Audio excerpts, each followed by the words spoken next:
special study session to order.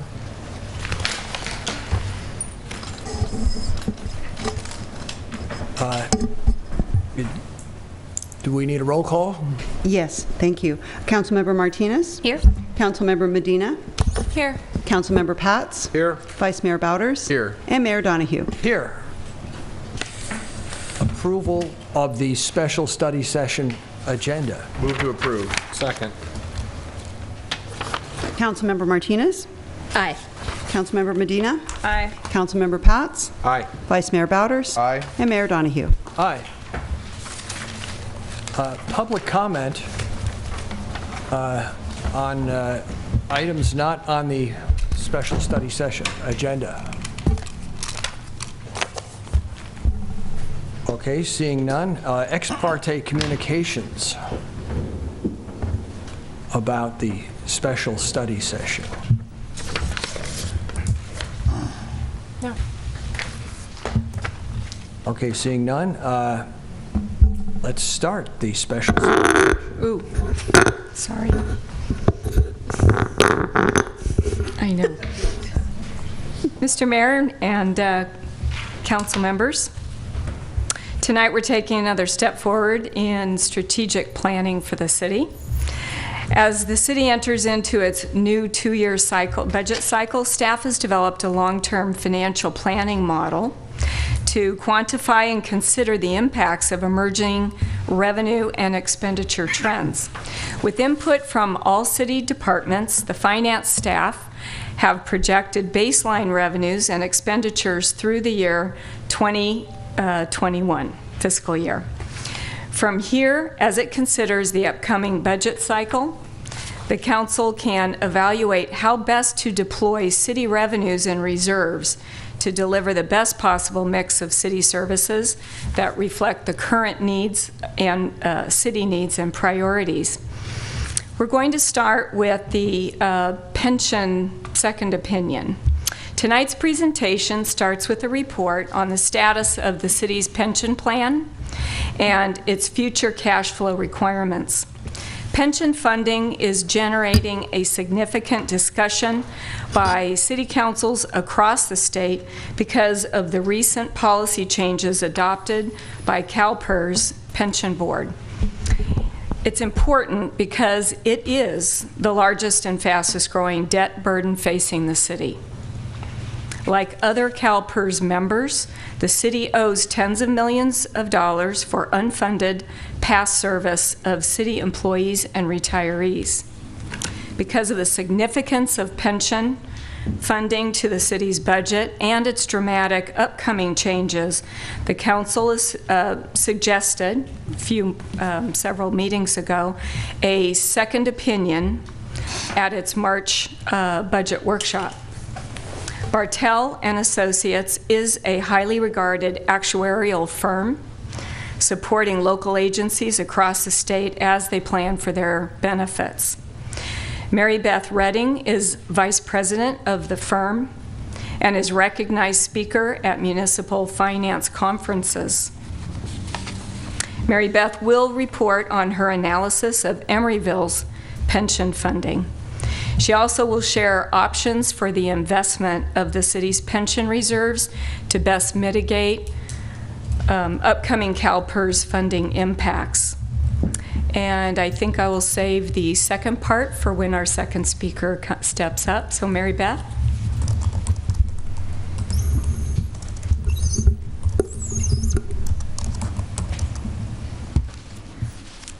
Okay, thank you very much, Mr. Mayor, council members. I'm very happy to be here. I think it's, first of all, I want to say thank you for having me here to speak, and I think it's very foresighted of you to ask for the second opinion so you can appreciate what we project is going to be a very significant cost item going forward. Our study will talk a little bit more about that. We're really focusing in our study on the long-term future pension costs because they are changing and they're not steady in the future. What the next presentation will look a lot more at the near-term costs, and they might not be exactly the same, and our numbers were very close, but it's because we're really focusing on long-term trends. I want to start by talking about sort of stepping back and saying, how did we get in this position where we have pensions that cost so much and are projected to cost more and more going into the future? And part of the answer is that these are mostly driven by trends that are common across the state of California, and a lot of them are common across the country. So we're seeing the same thing to one extent or the other just about everywhere. It's not Emeryville in particular, it's not even California in particular, although we have issues here in California that may have made some portions of that worse. So let me start with one of the very biggest drivers of pension costs is investment return that happened in the past. And what I've put on the chart in front of you is a graph of the investment return on Calpers assets, which don't look that different. If you look at the pattern from just sort of any investment history you would see these same ups and downs, particularly the downs in 2001 and 2, and then in 2008 and 9. The difference in this chart is that the dark line across the middle is drawn at 7.5% rather than 0. That's because Calpers is assuming that assets are going to earn 7.5%. So if they earn 6%, that's not a good year, that's a bad year, because you didn't earn 7.5. So 7.5 is the target we're looking for. And they had the long-term average isn't that different than 7.5, but the big down years, 2000, 2001, 2008, and 9, were very large losses. Because of Calpers' policies, the funds were not made up to replace those losses. They couldn't really benefit from the increasing return in subsequent years, and you just find yourself not really caught up from 2008 and 9, still close to 10 years later. It's still really driving our costs, those lost years. I have a quick question. Can you explain what the policy mentality is and why the state doesn't invest during the down years when the market is the cheapest and most affordable? I'm not sure I can answer that one in particular. CalPERS is really set up their rates to enable their member agencies to manage contributions. So they will issue the contribution rates 1.5 to 2 years ahead of time. And they try very hard, or they used to try very, very hard to keep those rates smooth and predictable so that you could budget. And so therefore, unless you could predict exactly when those downturns were coming and raise your rates in advance of them, it would be really hard to have the extra money to invest in the downtime. Another cause that's been in the press a lot lately is enhanced benefits. These were increased benefits that were granted to employees, first in safety and then in the miscellaneous categories, generally in the early 2000s when the CalPERS plan was very well funded. Generally, those benefits were implemented not only for the future service that employees worked, but also for the past service they'd already worked in the past. So people got an immediate increase in their retirement benefits, the retirement benefits they had earned. Typically, there was no employee cost sharing negotiated along with it. Emeryville, to its big credit, did not, in general, adopt the most generous of the enhanced formulas. So that's part of the reason you may not realize it, but your contribution rates are not what they could be. They're somewhat mitigated by the fact that you made a fiscally responsible decision back in the early part of the 2000s to not go all the way to the very enhanced formulas. CalPERS's old contribution policy, as I mentioned, was really focused on keeping contribution rates smooth so that people could predict their contributions and be able to budget and fund them. They did this by smoothing asset gains and losses. They smoothed them over 15 years. Then they did a 30-year amortization of gains and losses, and it was even a rolling amortization where you restarted the amortization every single year. So you never paid off the unfunded liability. It did a great job at keeping rates smooth, but it really did not do a good job at paying off the unfunded liability, and in fact contributed to the drop in funded statuses we see now. The last thing is demographics, and this is again something that we see around California and across the country, that we have a larger and larger population of retirees. The plan is maturing. And if we look at that for Emeryville, if we look weighted by liabilities, the miscellaneous plan is 65%. Inactives, police 61%, and fire, of course, because there's no active employees, is entirely inactive employees. Why is that important? If you think about contribution rates, we're paying for things that happen to the plan as a percentage of payroll, generally.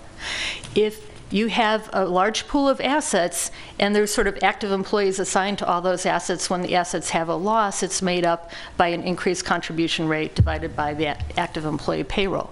If you have a lot of retirees, not only do the active employees get, not themselves, but the employer on their behalf, their payroll has to have rates applied to it for the asset losses that apply to their assets, but also for the retirees. So you can kind of think of it like the active employees are paying not only for themselves, but for the retirees. So the more and more retirees you have, the more your contribution rates fluctuate for the active employees. So there's really no way around this. The population is going to continue to age. It's going to mean that rates get more and more volatile as we go forward. Oh, I should say also on this slide that all of our numbers that we've done are based on the 2015 Calpers Valuations. I put the head counts there. It's 134.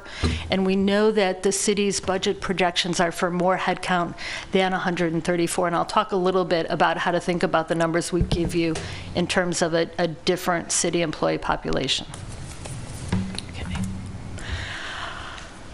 The last thing to talk about is the side funds, because they're going to have a big impact on the projections. And the side funds were related to the liability that your CalPERS plans had when CalPERS instituted these risk pools. They made all of the plans that were under 100 people join together to kind of share the risk in the risk pool. And the opening liability you had, they called the side fund, and they amortized it over a period of time. So you're like making an extra payment until that side fund's paid off. For the fire safety plan, it goes a long time until 2034. For the miscellaneous plan, you're actually getting a credit against your CalPERS rates right now of about 4% of pay. That will go until 27, 28. When that credit wears out, your CalPERS rates will jump up 4% of pay, just from that credit running out. So it's a little bit different than most agencies have. And it seems way out in the future, but it's going to be a big impact the year that goes away.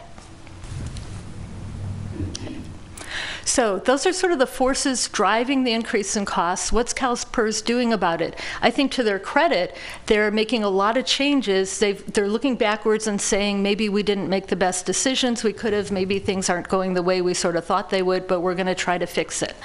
They've changed their contribution policy to get rid of this long-term asset smoothing and the rolling amortization that were preventing the CalPERS plans from becoming well-funded. Unfortunately, when they do that, it increases contribution rates.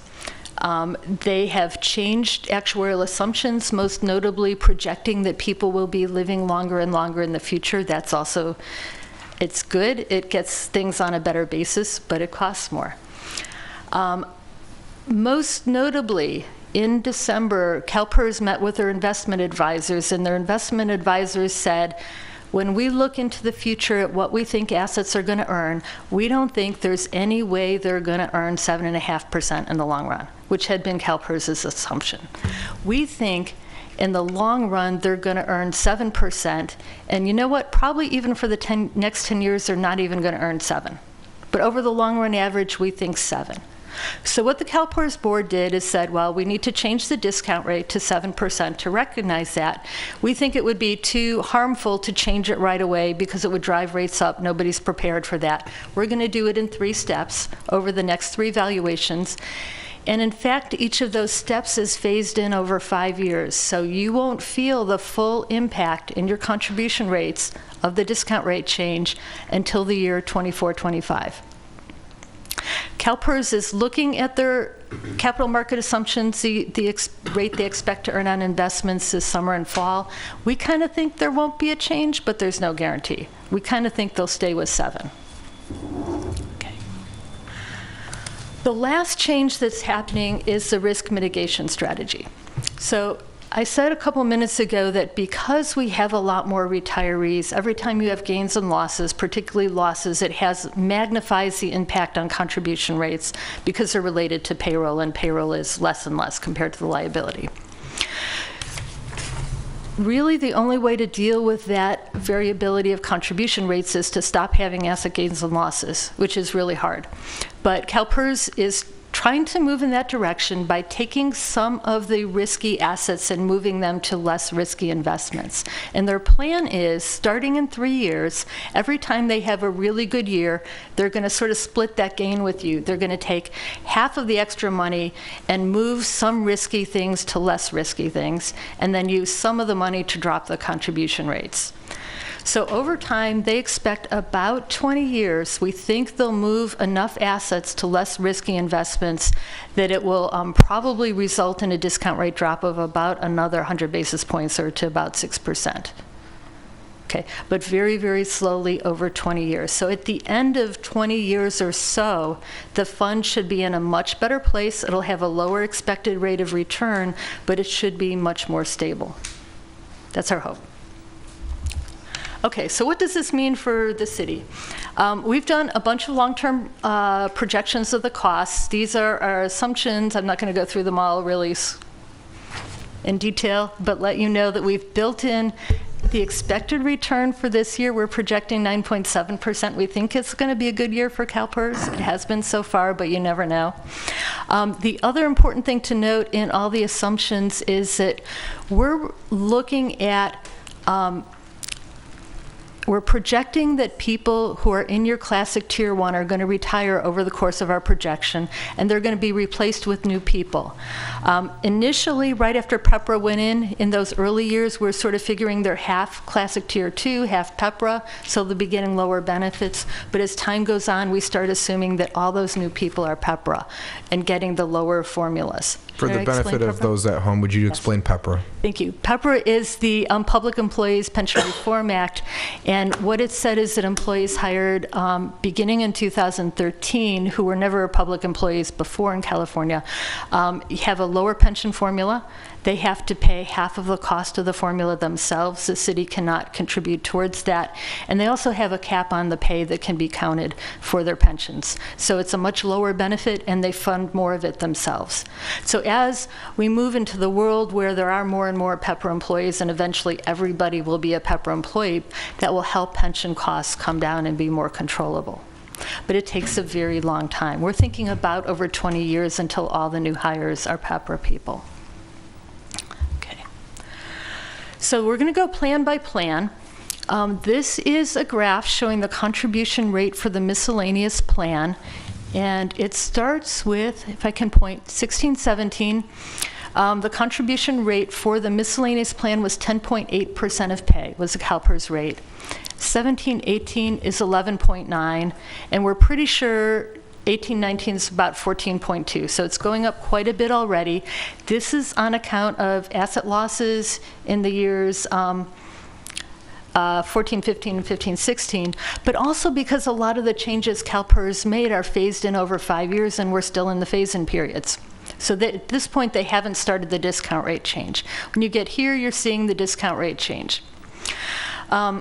The very last year, you see the contribution rate going from 25% to 29%. That's the year your credit in the side fund runs out and the rate goes up 4% all of a sudden in 1 year. Okay. The other thing I want to show you on this chart is that we've got little boxes above and below the line. When we do our modeling, we do what's called stochastic modeling. We do a bunch of trials, and we build in sort of probability functions of what the investments are likely to return, rather than assuming they return a specific amount, like 7.5% every single year. And so what we can tell you is that about 50%, the most likely place the contribution rates are going to be is on this green line. But if you have what we call a 75th percentile return, so the return is really good, it's about higher than 75% of the other years, you'll end up with your contributions down on this little green box. So instead of 25.5, you'll be at about 20% of pay. If you have a really bad return, a 25th percentile return, so on the lower 25th percentile, the contribution rates could be as high as 30%. So 50% of the time, the contribution rates are going to be between those two boxes, most likely on the green line. It's the most likely place for them to be, but they're not going to run right along the green line. They're going to bounce up and down, mostly between the boxes. 50% of the time will be between the boxes. 50% of the time they'll be outside the boxes. They could be higher or lower than that. So even though I draw nice lines for you, don't think that the contribution rate is going to follow right along the line, because I promise you it won't. But that's where it's most likely to be. If you go out 30 years, you see the same picture. The first 10-year projection went to about here. What I want to show you is that actually the rates don't peak out. They keep going up because you're still doing the phase-ins of the discount rate change. And they actually end up their highest at about the year 31, 32. And you're looking at about 32% of payroll at that point. Then they end up dropping down. They stay fairly level. They drop down very, very slowly and end up about 13% of pay. So higher than they are now. Even after 40 years, when your plan is fully funded, they're never as low as they are today. Okay. So a couple things to talk about what these rates are derived of. Calpers bills you in two pieces. One is called normal costs. That's the cost of benefits that are accruing during the year, what people are earning. And if we break it up, that's this gold line here. It stays level at about 10% of pay. That's based on people's payroll. So if you add more people with more payroll, it will always be 10% of pay, but the dollars will go up. The second half of what CalPERS bills is the unfunded liability cost, the UAL payment. This is where you're paying for money we're short from the past.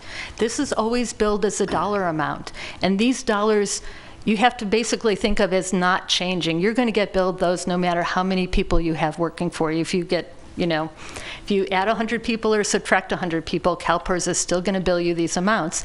And these are really what's driving the cost increases. You can see they're 138, 251, 429, and they end up over $2 million a year by 27, 28. And that's the one you really can't do anything about because it's not related to your current headcount or your current payroll. If we switch over and talk about police safety, I'm not going to go through it in so much detail. The green line, again, is the most likely place for contributions to be. And this is, the numbers are higher. Benefits for safety members generally cost more than benefits for miscellaneous members for a couple reasons. Their benefit formulas are higher. They tend to retire earlier, so they're in retirement for longer, so their total amount of benefits they receive is more. And because they retire earlier, you have less time to save up the money for them, so you have to save more every year in order to fund those larger benefits. So the rates tend to be higher. The police no longer have a side fund, so there isn't that a funny spike going on anywhere. But you can see just from the normal projected events, we're at 26% of pay, 28% next year, and at the end of 10 years, you're at about 55% of pay.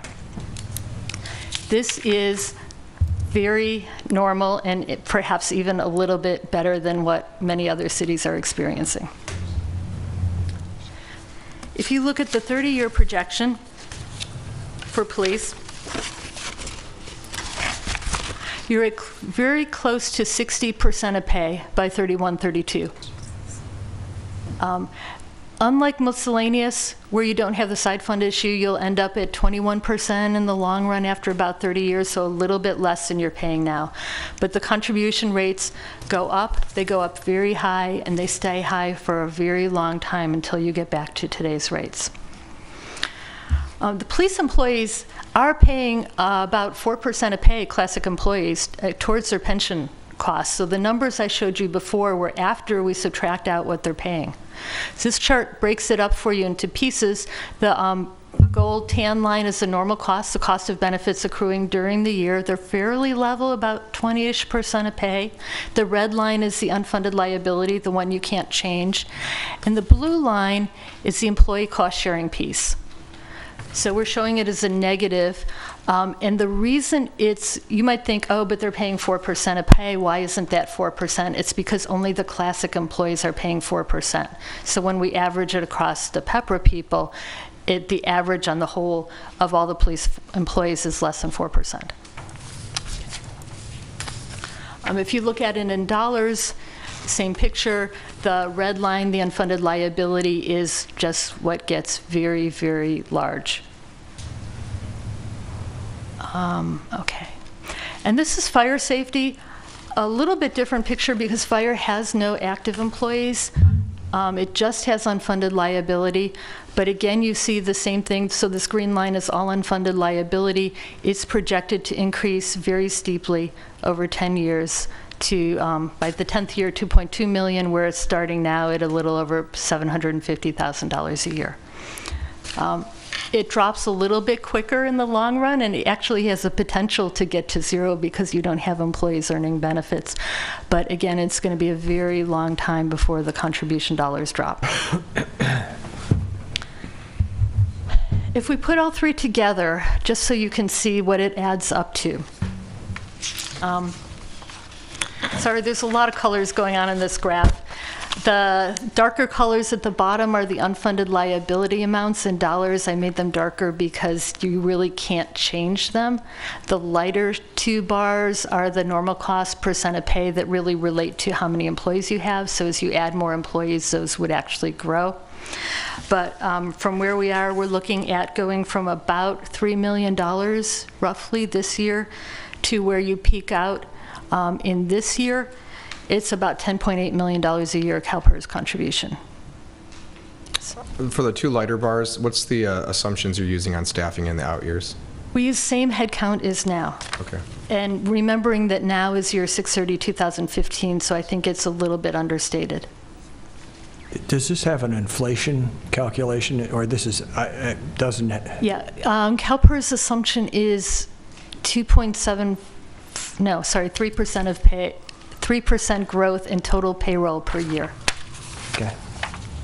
So that's why if you look at the dollars, they end up very much higher than they are now.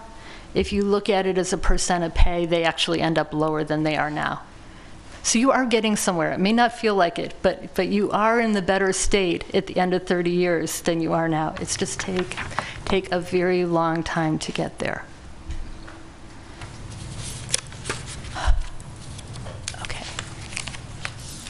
I should stop here and ask if anyone has questions on projections. No, I'm sorry, it's bad news, and I think probably everyone's stunned. The only thing we can tell you is that this is something that repeats everywhere over and over across the state, that we're seeing things like this. We are seeing safety numbers much higher than this, much higher than 60% of pay. So this is not unusual. So we were asked what would happen if Calpers changed the discount rate to less than 7%. And what we have is a chart here that shows what it would change the unfunded liability, because it's really hard to project exactly how they're going to factor things into contributions, and they spread them over time, and that's hard to give just a one answer to. But if you look at what happens to the unfunded liability, when the discount rate changes, that's a present value calculation, and it affects the liability, the present value of the benefits. So they go up. When the discount rate goes down, the liability goes up. If we look, for example, at miscellaneous, at 7.5%, the liability is $51 million. At 7%, it's $55 million. If you use a 6.5% discount rate, it's $59 million. But the assets don't change. So the increase in the unfunded liability, sort of percentage-wise, is much bigger. The liability is growing, the assets haven't changed, the unfunded liability grows a lot. So your unfunded liability at the 7.5%, where we are right at this moment, is about $30 million for the city as a whole between all three plans. At 7%, it'll be $41 million. At 6.5%, $52 million, and 6%, $62 million. So if instead of doing their risk mitigation strategy and getting to a 6% discount rate over 20 plus years, they did it right now, your unfunded liability would pretty much double from 31 million to 62 million. We don't think, just so everyone's clear, we don't think there's any likelihood that Calpers would do that. Yes. So I agree with you. I don't think that they're likely to do that. But do you have an opinion as to whether the actual return looks similar to the trajectory they're projecting right now, or do we think that the investment strategy they have, the market is not going to yield that?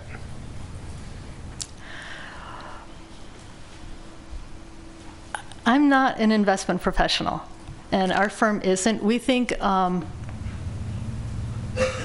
Calpers' investment strategy is probably better than anyone else's, sort of in terms of where you could put your money. That they have a lot of people who really know what they're doing. We're not exactly convinced they can get 7%. Their investment advisors say they think for the next 10 years it's going to be in the low 6s, and after that it will be higher, so it'll average 7, and we don't understand why it would be higher after 10 years. But given that, we think 7% is probably close, at least. So in other words, I wouldn't be saying I think they should be at 6. I know there's just a big gap between 7 and 6.5, and I'm concerned that 7 is wrong, and I think it's lower, and I am concerned that we'll budget on a trajectory to 41.8 and not 52.3, and we'll be eating it later. So I was just curious if you had an opinion. But yeah, when we do our projections, we built in actually small losses over the next 10 years because we don't think they'll actually hit 7 in the next 10. But we don't think it'll be way below that. Okay. Okay. Another question we get asked all the time is why don't we just terminate this plan because it's too expensive and it costs a lot to keep paying Calpers, and we'd rather do something different. The problem is that Calpers is very defensive of their member agencies. And so if somebody drops out of Calpers, they want to make there be no chance that anybody else in Calpers would have to support the retirees of the agency who left. So if you leave, they want to collect enough money from you that they are absolutely sure they are never going to have to come back to you for more money. Okay? So they use a very low assumed rate of return, and they build in extra padding for mortality and all sorts of things that might possibly go wrong. And the result is that the liability is huge. We just saw on the previous slide that if you went to a 6% discount rate, the unfunded liability would go from 30 to 60. If you look on a plan termination basis, the estimates Calpers is giving you is the unfunded liability would probably be calculated at between 2 and 3% discount rate, and it would not be $30 million. It would be somewhere between $135 million and $189 million, which basically means you can't afford to leave.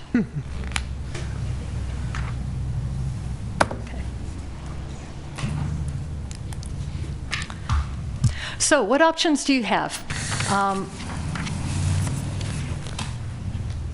One option that probably everybody is considering is employee cost sharing. I should have, let me go back to this chart.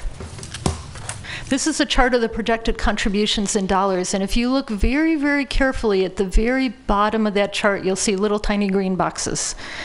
That is the police employees' cost sharing. They're paying 4% of pay, the classic people. And you can see that in the grand scheme of the contribution requirements, it's not very big. We appreciate it. The 4% is great, but there's no way you can address this by asking employees to pay enough more. It's too big. Okay. But it helps, and that is an option a lot of people are talking about. So the other options involve some way to invest money or to spend your money to help mitigate the liability that's coming up. And the first one we talk about usually is making payments to Calpers. So the city has money set aside in a pension reserve. You could give the money to Calpers. And we think in the long run that that is probably the best decision, because we think that given all the other available places to put your money, in the long run, we think it will earn more with Calpers than anywhere else. The problem is with Calpers, you do lose some flexibility. If you give them the money, it's gone. And you'll get to choose how you apply that money, and once you make that decision, it's done and you can't undo it. Okay. So the choices you have are to what they call request a shorter amortization, do a fresh start. It's kind of like refinancing from a 30-year mortgage to a 15-year mortgage, right? Your payments go up, but you save interest in the long run. And the issue is, could you deal with the higher payments? And if so, it's great because you'll pay less interest and you'll be done sooner. The other thing that people are doing a lot of is giving the money to Calpers. Right now in your past service and your unfunded liability payments, you have a whole series of layers that are being paid off over different amounts of time. So you can pick one of those layers and say, apply my money to that layer. If you pick one that's a relatively short period of time, you'll get a reduction in your contribution rate. It'll be kind of a large reduction relatively in your contribution rate, and you'll save some interest. So if you have a bunch of 20-year bases, if you applied $12 million towards them, you would save about $12 million in interest over the 20 years. Your contribution rate would go down. You wouldn't necessarily end up funding the unfunded any sooner, because so it's sort of not really what you wanted. You wanted to get ahead by giving Calpers extra money. So when they just decrease your rate, it doesn't really get you there. So you have to sort of keep that in mind and maybe keep on paying a little bit extra. If you target a long amortization base, you have some 28-year bases, for example. If you gave them $12 million, you could save about $17 million in interest over the 28 years. So there is definite interest savings in giving money to Calpers. It will pay off the unfunded a little bit faster. It'll reduce your contribution rates a little bit. But remember that once you make this choice and you give the money to Calpers, it's done. You can't say, 5 years from now, oh, we don't have money this year, Calpers. Remember, we paid you extra before. They're not going to remember that. Okay, it's gone. Okay. So the second thing that people are very interested in are these things called irrevocable supplemental trusts, or Section 115 trusts. These are IRS trusts. They're a legal entity set up for pensions. You put money in them. The only thing that money can be used for is pensions. You can either pay Calpers the money out of the trust, or you can reimburse yourself for contributions to Calpers. There's 3 firms that are offering these. They have IRS letters. They make it easy for you. I think the city has some proposals from them already. The investments really don't have any restrictions in these trusts, whatever is fiduciarily appropriate. Can't go totally crazy. But you can do a lot more in terms of investments that will give a decent return than what you can do with money in the city. Most people who set these trusts up are setting them up to be more conservative than Calpers on purpose, because otherwise they would just give the money to Calpers. So in the long run, they'll probably not be earning as much as Calpers. But if the money's in the trust, you have a lot more control over it. You can choose to just let it sit there and earn interest and save it for someday when you may not have enough money to pay Calpers. You can just let it grow and eventually have it take over your payments to Calpers. A lot of people are doing what we call rate stabilization with them. And the idea is that the green line represents what your Calpers contribution rate might look like it's going up, and then it'll kind of wobble around a little bit. It's not going to be a straight line. And you might set a budget target and say, we want to budget, in this example, 50% of pay. If I put enough money in the trust, I can budget 50%. If CalPERS bills me less than 50%, I'll take the difference and put it in the trust. If CalPERS bills me more than 50%, I'll take it out of the trust, the excess, and give it to CalPERS. So every year, I know that my budget is 50%, and it's going to be 50%. So it can give you a lot of budgeting stability. So I think that's why the 115 trusts are very popular, because it does give the city a lot more control over the assets. It gives you a reasonable rate of return. The only drawback is that for financial reporting under GASB 68, you're not allowed to directly offset this. You can't say this is part of my pension assets. So you'll be reporting the same unfunded for accounting as you would if you didn't have the trust. But you can point to this money and say, I have another trust, by the way, that has pension money in it. Okay, question. Is there a minimum amount of money that is recommended to be in these trusts to make them effective for the purpose?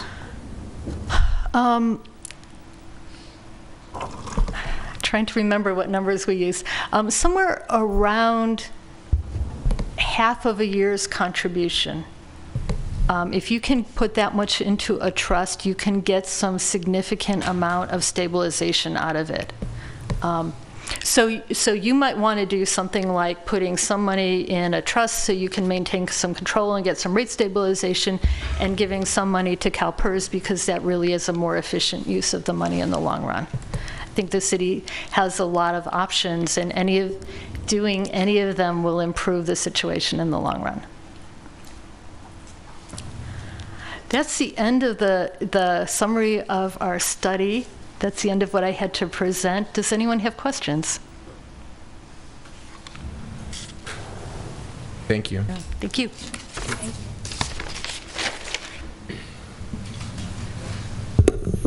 Okay, Mr. Mayor and council members, the second part of the presentation will be Susan Mayer, who is a retired finance director and finance consultant, has been working with the city for a couple of years. I think she was around when we set our last budget, two-year budget, and she has prepared the 5-year projection, and that will certainly be a very key and important tool for staff and for council to make decisions in the future.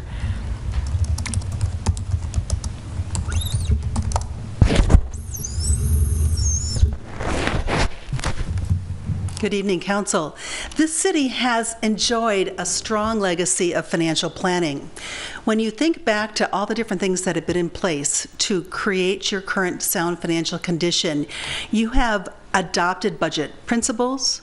You have, over the past years, enacted new revenues in the form of new development impact fees, in terms of real estate property transfer tax.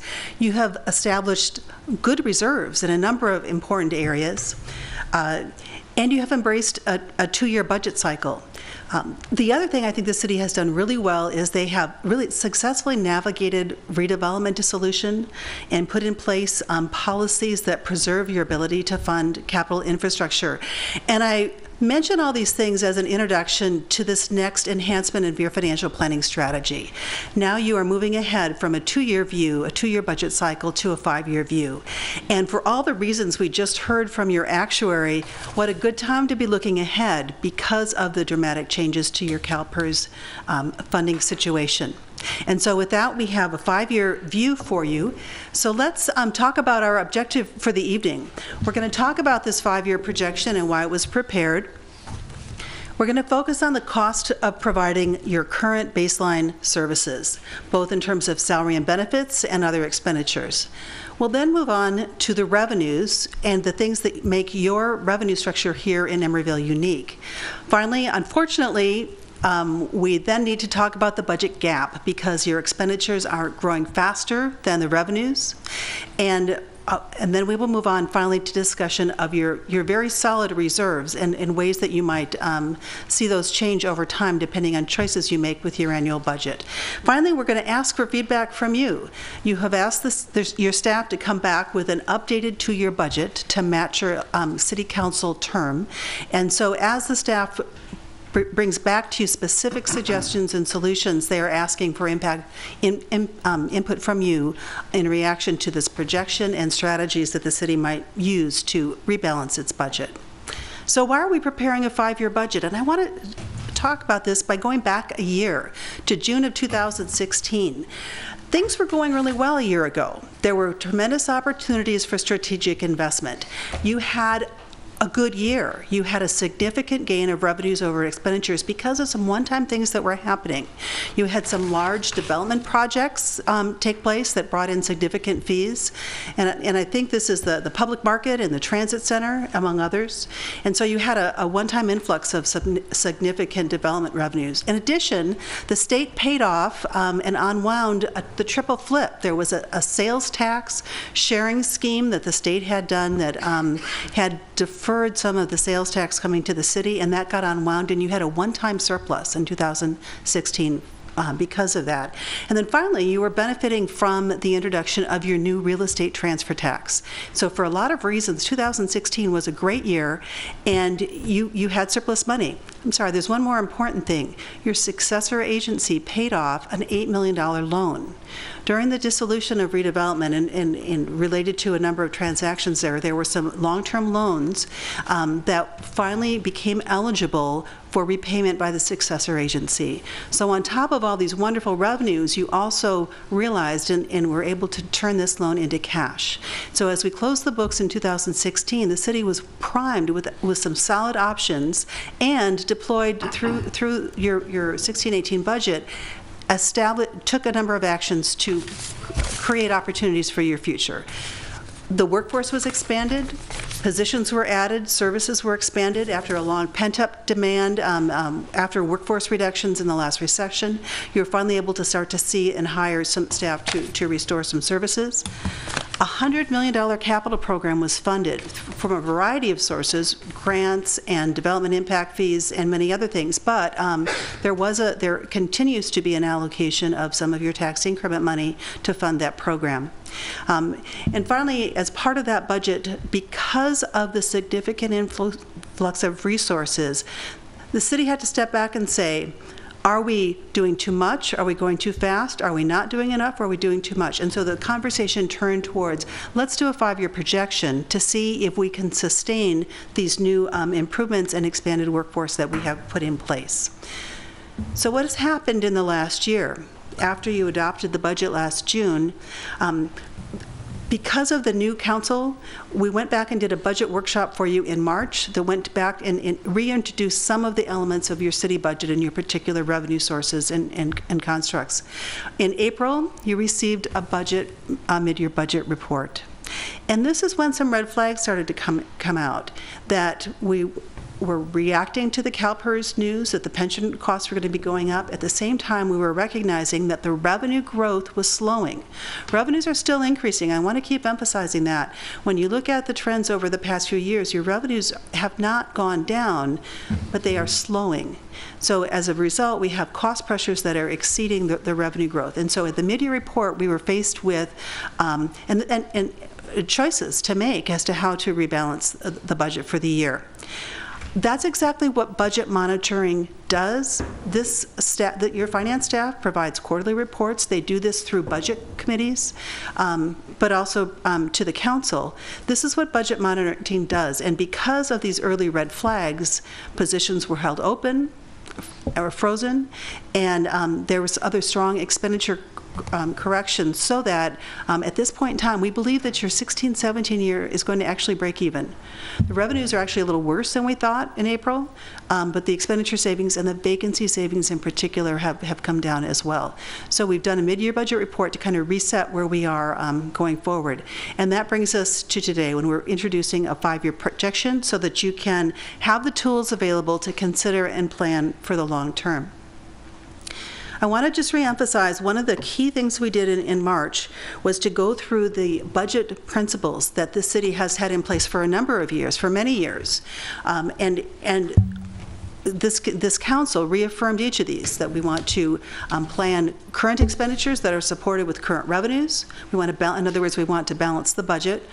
We want to use one-time funds when they become available for one-time purposes. We want to maintain fund balances in all of the operating funds, not just the general fund. We want to identify and find ways to address unfunded liabilities. And finally, we want to be sure that we are not neglecting the infrastructure. It's so easy for cities to focus on their current operating costs and their current services they are delivering to their citizens, but this city in particular has put in place strong mechanisms to make sure you are also looking at your capital infrastructure, and I offer the 5-year CIP that you adopted as evidence of that. So here we have, an affirmation of these strong best practices, budget principles. At that workshop, we also looked at and reaffirmed the tax increment allocation, and I have a slide that will, when we get to revenues, that refreshes for you what that policy is. And then finally, that was the workshop where you asked for a second opinion on the actuaries for the pension, and that was the report that you just heard from Mary Beth. So where do we stand now as we look 5 years out? So the answer is still very strong. I don't want to send any message that implies anything other than that you have a strong financial position, you have a strong fund balance, you have identified, not just in the general fund, but other important reserves, such as funding your retirement medical program, your workers' comp program. All these programs are well funded. You are strong. However, you have building budget pressures. Calpers is the #1 issue, but there are others. You have received notice from the State Department of Finance that they will not allow the successor agency to pay for the very large corporation remediation project. And so this is a hit to your capital program that was unexpected. You also have a child development program that is drawing an increasing annual transfer from your general fund. It's a program that has seeing employee benefit increases just like every other program in the city. And so this is a program that had relied on a lower level of general fund support, but looking into the future, primarily because of these benefit costs, we are looking at with the status quo, a larger annual draw from the general fund to support that program. And so you add this all together, and we have a budget gap that requires some change in direction, and that's the purpose of the plan, to really drill down into the services you're providing, the cost of the services, and to give you options on how to move forward. So let's talk about the cost of services, and let's start with salaries and benefits. In 17-18, the city will be investing for your current authorized workforce of 156 employees, $26 million. One of you asked earlier about how the numbers in the actuary's report staffing levels compare to the current numbers. The actual information was based on 134 employees, which was the actual headcount at the end of 2015. The budget is for 22 people more, for 156. And so that's the reason why some of these numbers for the normal costs are higher than what you saw in the actual projection. So when we look at your salary and benefit structure, we have 67% for salaries, roughly 2/3, and this does include overtime and also the ad pays. Certain classifications receive different pays based on education or work assignments, and so those are generically aggregated as salaries. The two largest benefit drivers are both pension and medical, and both of these see significant year-to-year increases. Your workers' comp and your other benefits are a smaller portion of the pie. So what assumptions? When we look at a 5-year cost of services projection, how do we begin to project salaries and benefits? I want to emphasize that we are budgeting for currently vacant positions. We're budgeting for all full-time authorized positions. We're assuming the contractual rates for those employee groups that have contracts in place. You have one, police, that you are looking at right now, and the other contracts, I think, expire within the next year or two. So for the periods of time that there is not a contract in place, just for projection purposes, we have used a 2% assumption. You will negotiate, you will go to the table and you will negotiate something that is more or less sideways, but for the purpose of this projection, we're using 2% for those periods of time that there's not yet a contract in place. The medical insurance assumption is 7%, and this is on the recommendation of your HR department, and it's based on conversations and observations they've had with your provider. It sounds like a high number. The medical world is certainly changing, especially with uncertainty at the national level. For purposes of this projection, we're using 7% a year. The workers' comp rates have been stable in the current year. A year ago, as you adopted the 2016 budget, this was a program that was severely underfunded. The claims and the costs for insurance going out were far less than what you were charging your departments, and you had a fund that was underwater. So a year ago, the rates were all doubled. And so now, this year, we've taken the time to go back and look at 5 years of history to find out, are there rates we're charging? And of course, there are certain employee classifications that have a higher risk for workers' comp loss, and they're charged a higher rate. We went back and validated that the actual claims experience over 5 years is in proportion to the dollars that the workers' comp rates are generating by program. So, so the bottom line is the rates are unchanged for the current year, and your workers' comp program looks like it will continue to break even. The pension numbers, I think we've heard enough about pension tonight. We had based the numbers in the projection based on Calpers assumptions, and we were very pleased when the Bartell report came out and the numbers were very close for the unfunded liability. The normal cost, of course, will change because the budget includes 156 employees rather than 134. Bottom line, the cost to the general fund range from $20 million, and I think that's the 16-17 number, to $26 million by 2021. So when you think of a revenue structure of about $40 million, more than half of the revenues are going towards the salary and benefit. This is a slide on pension costs, and we're going to move right past this because you've heard plenty from pension. So let's move on to how we allocate those salaries and benefits by program. And again, these are a citywide. This is a citywide chart as opposed to a general fund chart. Although most of your employees are seated in the general fund. The police is about $12 million. Fire, interestingly enough, even though you don't have any direct fire employees, you are still paying about $1 million towards the unfunded. The legacy pension costs for the service credits earned while you still did have employees. The other departments are much smaller: Public Works, Community Development, Community Services.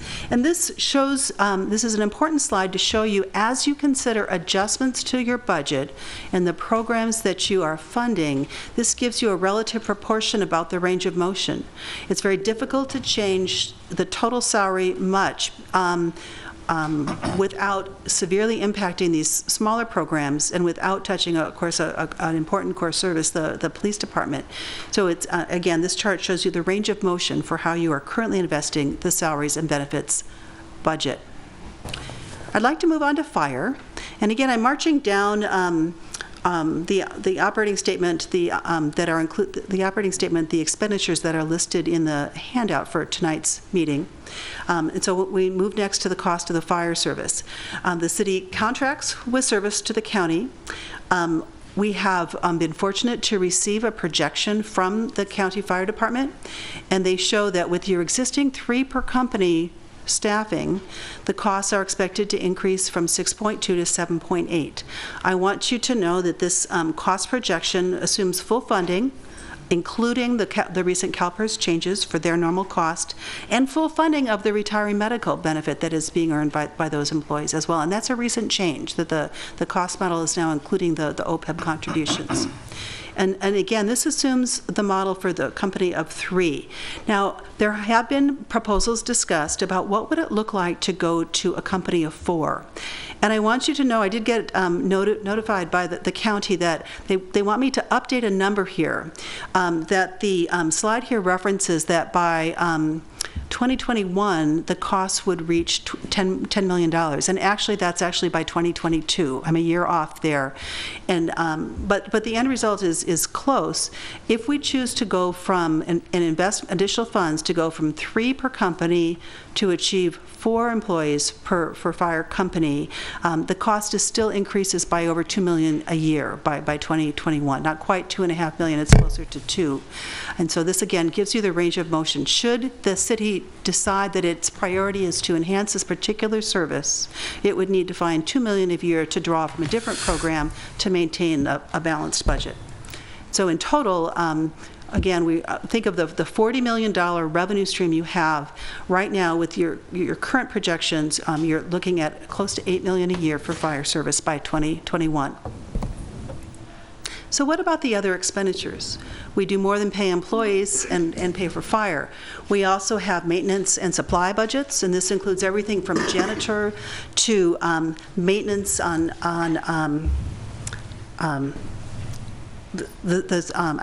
parks, trees, computers, technology, equipment, a wide range of maintenance and supplies. And this is not just in the Public Works Department, but this includes the maintenance from all city departments. We also have professional services, which is a large number as you look in your handout, that spikes in the same years we have the large development projects. We talked about some of the large projects that came through that generated significant development revenues in certain years.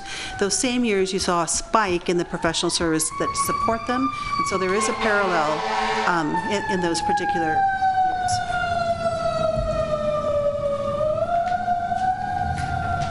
Going forward, the city is adopting a practice that it's not going to try to guess when those projects are coming through. They will come to you and budget for those additional fees and the supporting service costs when they happen, so that we don't have a lot of year-to-year fluctuations trying to guess when those might happen. We will budget as those come forward. I'm next going to talk about 3 transfers. And when people look at the general fund, they always wonder, why is the general fund sending money to other funds? Why aren't we keeping the money in the general fund to support general fund services? And there are 3, I'm going to talk about 3 transfers that are... It's inside. The first one I'm going to talk about is the Courtyard Project, and this is a little bit of a tough story, and I just wanted to walk through it. So this is a remediation project at the Corporation Yard. It's a large dollar figure. I'm hesitant to say what the number is, but I know you've been briefed on this project. And the issue here and what has changed and what's new in this projection is the recent state denial of that funding. So what does that do? When the successor agency is no longer able to pay for a project, that means it's drawing less of the property tax increment. And so it's going to create a windfall and extra money coming down through the waterfall back to the taxing agencies. The benefit to the city of the successor agency pays is that everyone shares in the cost of that project. Now, because you as a taxing agency only receive a limited amount, about 20%, give or take, of that tax increment dollar, now you have to fund the project from your limited 20% of the tax increment dollar. And so what's going to happen is you're going to see an increase in revenues. The budget is now assuming that you're going to receive an extra $600,000 a year in the general fund because of this denied project. And so what the people who are managing this project are recommending to you, and this is again a discretionary optional transfer, they're recommending that you take a portion of that windfall and recognize that you're going to have to self-fund that project. And so the proposal in front of you keeps half of it for the general fund and ships half of it to the general capital fund to begin to fund that project. This is a strategy. You might think it's enough or not enough. There's also an additional transfer to the litigation fund because there has been discussion about whether the city should contest this particular decision by the State Department of Finance. And so this is a significant new line on the projection that I wanted just to emphasize. There'll be more revenue, but there'll also be a burden to the city to pay for this particular project. The second transfer that I want to talk about is for your Emeryville round, the shuttle service. The good news here is that you have a transit grant that is going to substantially cover, not completely cover, but most of the general fund support. And the risk here to the city is that we've assumed that the grant will continue. It's actually been awarded for 2 years, but the transit grantor has advised us that they've included this in their 5-year plan.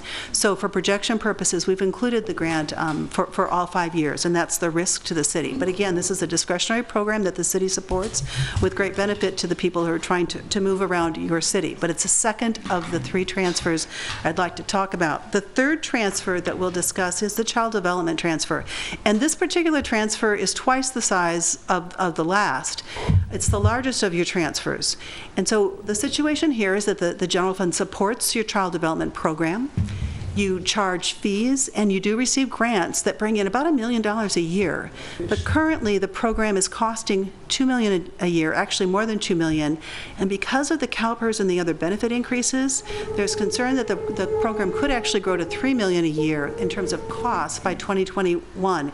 And so the delta between the revenues and the expenditures is what would fall back to the general fund to sustain. So the question is, can there be enrollment increases? Can there be fee increases? And these are all policy decisions that will come before the City Council. But can those increases keep up with the benefit increases as well? So right now, for projection purposes, we're assuming a gap of between 1 and 1.4 million for this particular program. Can I ask a question? You bet. Why do you classify that as a transfer? This is a program that is set up as a separate fund to provide accountability for the program fees that come in and the grants. You get restricted grants to support this program. And so to provide accountability over those particular grants and those fees, it's operated in a separate fund. And so in the years in which the revenues don't support the costs, the general fund has been budgeted and asked to backfill the delta. So what you see in the general fund projections is really just the shortfall in the program. It's not the whole program, it's just the shortfall. So, but that's not a shortfall this year. The shortfall is in revenue this year. This was a budgeted expense last year. The general fund budgets an expenditure transfer each year. Right. And some years it's sufficient and it spikes. It goes up and down in each year depending on the particular operating circumstances of the program. Okay. Thank you. So stepping back, let's look at the total general fund budget. The projection for 17-18 is $40 million. And of that amount, a little over half is salaries and benefits. The fire contract is another 17%. The operating costs are about $9 million, 22%. And then you have the support for other programs that are listed here as well. So again, range of motion, as you think of ways that you might want to change or adjust this, it's hard to adjust the $40 million without looking at the employee count, the salaries and the benefits structure of the general fund. In terms of the operating costs, the line item operating costs for supplies and maintenance and professional services, that's really a smaller part of the budget, and it's really the salaries and benefits that drive the services that the general fund delivers. So let's take the same, yes. Sorry, go back one. Yes. So again, it's a similar question. You break out the child development at 3%, but aren't the costs, are we counting costs twice that are in salaries and benefits, or is this in addition to the salaries and benefits? The salaries and benefits that are presented here are for general fund programs. This is for the police, the public works, community services. It does not include the salaries and benefits for the child development program because that operates in a fund outside of the general fund. But when you showed us the salary costs earlier, it was significantly higher. So I'm confused. So very, very good question. The slides I introduced at the beginning of the program were citywide salaries and benefits, and then now we're focused just on the general fund portion of that. So this slide represents the general fund portion of salaries and benefits. Got it. Okay, thank you. So let's take the same 40 million and break it down by department. And so here we have, and again, this slide is the whole budget, including salaries and benefits and the other operating costs to deliver these services. So here we have police at 32 and fire at 20. So collectively, you're right around 50% for public safety, which is very typical. It's unusual to see a full-service city that has less than 50% for public safety. It's very typical. And then we have smaller portions of the pie for public works, community development, community services, et cetera. When you look at the budget gap, you're going to see information later that shows that the gap, not in 17-18, but in 18-19, is $3 million. The difference between the revenues and the expenditures are $3 million, which is an entire department. To close the gap in 18-19, and I'm jumping ahead a little bit, you would have to really reconstruct some of those services. The magnitude of the gap is the entire size of some of these city departments. Does this include everything? I'm repeating a slide that was presented to you in the April mid-year report. And just a reminder that the projections are including the current services. We have a laundry list here of other things that have been requested by the departments but have not been funded and are not included in these projections. And each of the departments has submitted several things on their wish list. Just again, this is a reminder that not all the requests have been included in the projection. So let's move from expenditures to the revenue environment. And what's unique about Emeryville? The main thing here is that revenues are slowing. We've talked already about how the fact that you had a couple good years with unusual things that were jumping your revenues up significantly. And those are the revenues, the one-time events that built your fund balance, that allowed you to create things such as your 50% economic reserve, economic contingency reserve, and the $13 million you have in your pension reserve. But things have slowed down, and as it turns out in hindsight, the 16-18 revenue budget was too high. We overestimated the new growth, but have successfully mitigated and addressed that through expenditure control. So your current 16-17 is still on track, but the reality is that revenues have slowed.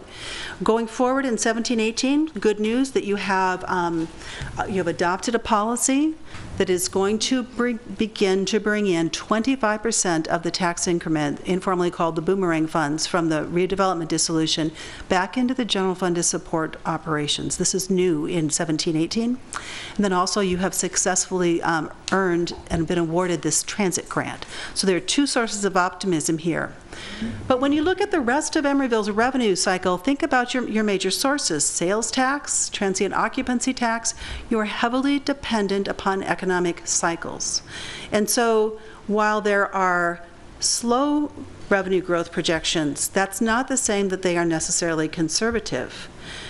If we do these revenue projections right, half of you will think that they are too high, and half of you will think that they are too low. So are you optimistic that you have confidence in local businesses and that things are happening in this town and the foot traffic is increasing and your hotels are at good occupancy? Or do you believe that, as we look at the years in this projection, that, it will have been over 10 years since the last economic recession? Do you believe in the next 5 years there will be a slowdown? So do you think that, again, do you think the revenue projections are too high or too low? And it's an art. There's no way to know this. So we have provided a sensitivity analysis, and the graphs in your chart showed, okay, what if we're too low? What would revenues look like if we grew an extra % a year, or the reverse, lost a % a year? So there's a range there for you to provide your own opinion on revenues. What are the assumptions we used?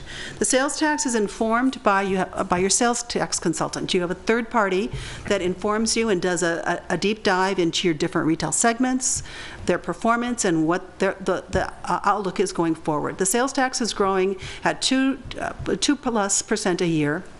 The firm Muni Services has actually also provided a recession scenario that shows over 3 years you might actually pull $2.7 million back out of your revenue sources. So again, they provided a sensitivity analysis.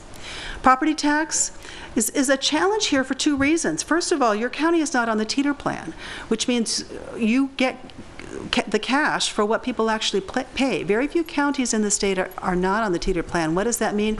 Other cities receive from their county the entire tax on their assessed valuation, whether or not the tax bill is paid by the property owner or not. So your property tax is harder to project. It fluctuates more from year to year. This is another reason why you need an economic contingency reserve, because of the nature of your property tax revenue as well as your other revenues. The other thing that limits your property tax growth is the large footprint of your redevelopment project area. So much of your city is captured in the tax increment stream and becomes part of the successor agency waterfall. So even if you do have properties that have great appreciation and turnover and have an appreciation, it's going to get captured by the successor agency first. Then if they aren't using the money, then it flows back to the city in the form of the residual property tax. So again, those are some of the unique things about your property tax. For projection purposes, we've used 2%. The utility users tax is informed by, again, you have a consultant that does this. It happens to be the same firm, Uni Services. They do this statewide. They are well recognized in this area. They drill down into the different services. And here's their main concern. The telecom industry is changing. Utility user tax on some of the different telecom services is changing. And they are not aggressive in their growth projections. Generally flat. The projections assume some minor growth. But again, that's because the way the business is changing that you are taxing here. You also tax other things other than telecom, but that's the one that is particularly challenged. The hotel tax has seen good growth because you are fortunate that a new hotel has opened in your city. Going forward, the projections assume 1% a year. Is that too much, too slow? We'll leave that to individual interpretation, and that's why we have a sensitivity analysis on your charts. Then finally, we have the development project fees. The major projects, we cannot predict when these will happen. We hope that you continue to have good development projects coming down the pike. Both the revenues and the expenditures related to supporting those fees are excluded for projection purposes. This is a chart on your sales tax provided by Muni Services. And there are a number of lines on here, but the ones I want to focus on are the black lines. The black lines are your real, what we call the Bradley Burns 1%. In the early years, there's also a gray bar from each year, and this was the manipulation by the state through the triple flip that pulled back and paid back a portion of your sales tax. And so in each calendar year, your actual recorded revenues had a higher degree of flexibility. But the black line represents the true economic engine, what was really earned by the 1%, regardless of whether you got the cash and were able to report it in your financial statements each year. So you see a large growth. And notice in the 16 year, which is the last year with the gray bar, that's when you got the unwind of the triple flip and you got extra cash in that particular year. But look at the black line going forward to 17. Muni Services is projecting a slowdown. The 17 tax revenues will be less than 16. And so here we have a really challenge to the retail environment. And it'd be interesting to see how many people in the room in the audience today have done internet purchases in the last 30 or 90 days, right? Americans are changing the way they are buying goods and services. And so is this a foreshadow of things to come? Muni Service is still showing increases of, as I said before, over 2% a year going into the future, but they have provided what the red line represents is a recession scenario. Should there be a contraction, this is what that would look like. And so again, range of motion is important as we consider your revenues. Your dependence on sales tax, which is highly reactive to the economic cycle, as well as transient occupancy tax, as well as your business license, are all the reasons why the 50% economic reserve that you have is essential for this city because of the volatility of your revenue sources. So here's the bar chart that shows over time how these, it's a graphic presentation of your revenues. And what I want to emphasize here is that despite the 15-16 jump, for all the reasons we've discussed, the revenues in this projection are still increasing. But the problem is the revenues are increasing over a 5-year period only 5%. While expenditures are growing at a much faster pace, and that's what's contributing to our deficit. Just wanted to... Could you go back one slide for just a second? Mm-hmm.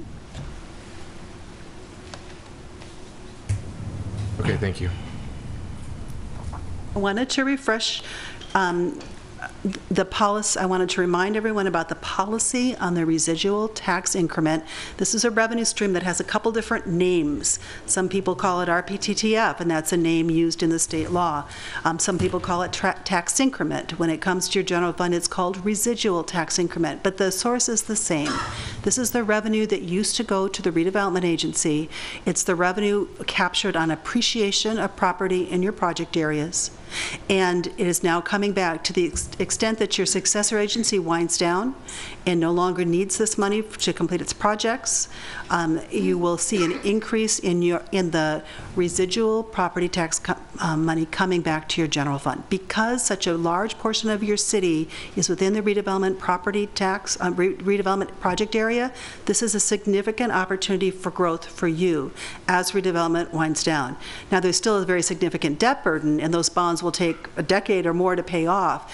But as those bonds are retired, this is a future increase for you. Right now, you have a policy that allocates 25% of the Boomerang funds, I'm sorry, that's the informal term for this revenue source, to the general fund, 50% to capital. And this is really important because the redevelopment area was funding your capital program.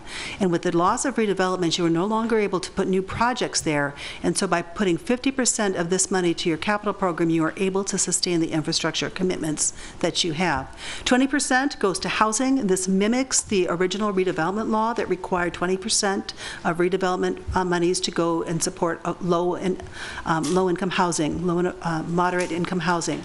And finally, and again, this is just a demonstration of really the sophistication of your plan. By putting 5% to economic development, you're acknowledging that you need to continue to grow.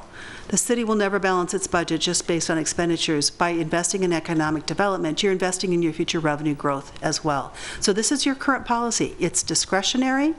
Funds are established to track each of these items separately. And this year you are investing an additional 25% in the general fund. Yes.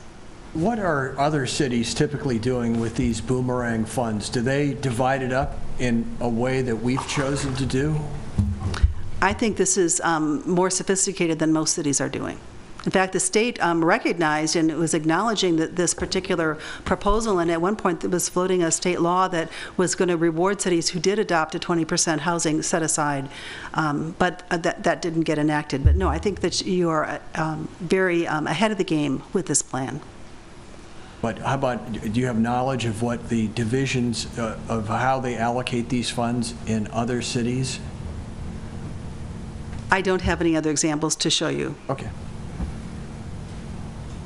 So what does it all look like when you put it together? I wish the red line was the revenue, but unfortunately the red line on this chart is the expenditures, and you can see that it's growing significantly faster than the blue line, which is the revenue. In particular, over the projection period, expenditures are growing in excess of 20%, while the revenues are growing over the same period only 5%. And so as a result, we have a growing budget gap. By 2021, the gap is expected to be $6 million. Again, these are all projections. You can like the revenue projections or not. There are dotted lines here that show range of motion. You know, should you choose a more aggressive revenue assumption, yes, the revenues would be higher. It's unlikely that they would be grow fast enough to catch up with the expenditure line.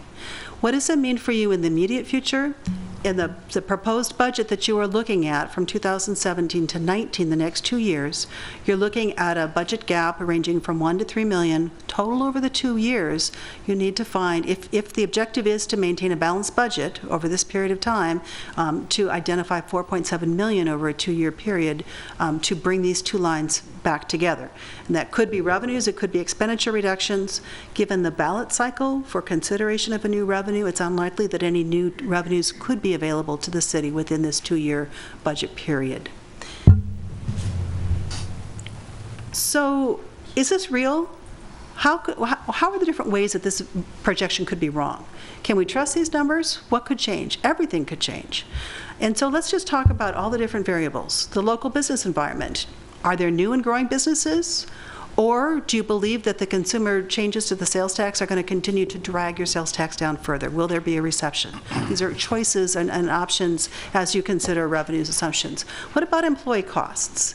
You're in the middle of negotiating one of your employee contracts right now.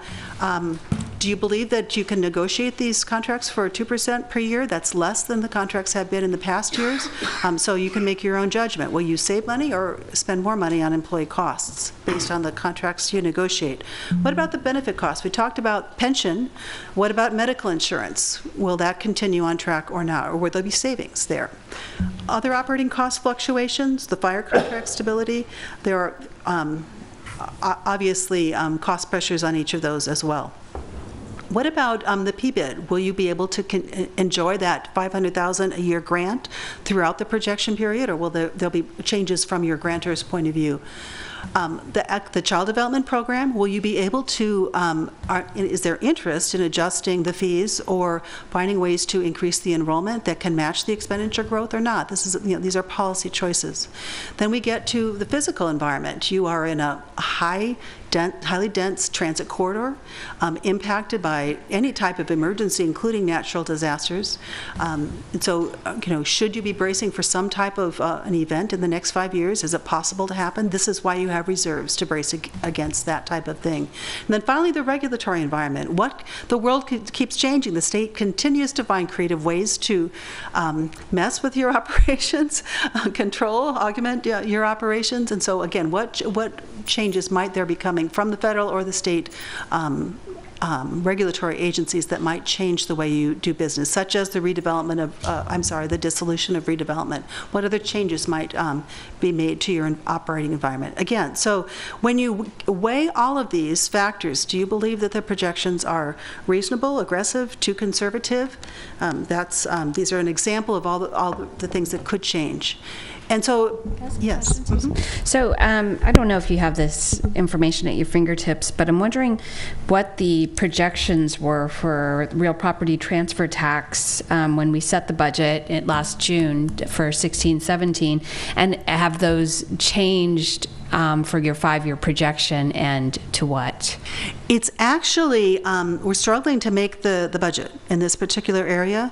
You read about fantastic property appreciation, you read about the new generation of home buyers, you read lots of good things, but here in Emeryville, you're looking at your monthly actual receipts this year. It'll be a struggle to meet the budget for the current year. We don't see a lot of opportunity here. There is, I'm a percent or two, I think, of growth assumed over the projection period, but there hasn't been any windfall in the current year. So, no, I understand that. I'm just wondering what we were projecting when we set the budget at 16-17 last June, and now what we're projecting for the next 5 years. When the budget was adopted last year, we projected 1.8 million, and when we revised the budget in April, we projected 1.1 million. And I believe that we will come close to the 1.1 million based on the year-to-date actual receipts. And so for the next 5 years, what are we looking at? It's about 1.1 million with a minor growth. So that we've become more conservative is the answer? Yes. Okay, thank you.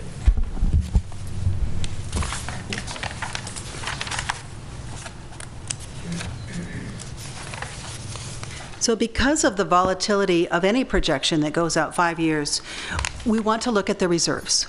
How do you brace for natural economic cycles or other variabilities in your projections? The city is well funded with an economic uncertainty reserve. And as you benchmark that reserve, remember it matters if you're looking at the current year expenditures or setting yourself up for 50% of the following year. And as expenditures grow, you can see if you do nothing with the economic uncertainty reserve, it eventually will erode because of the growth in expenditures. But you are fortunate to have over $20 million currently in this reserve. You also have a pension reserve, and you heard the actuary speak to you about ways you might consider investing that money to mitigate the long-term impacts of your pension funding. There is also a nominal earthquake reserve. I've heard interest in increasing this, but there is a separate reserve, separate fund set up for some funds that I suppose could provide for an emergency response until federal funding or others might come through. Then we have, the main number here I want to show you is the unassigned fund balance. And here we have, at the end of 16, we had $1 million.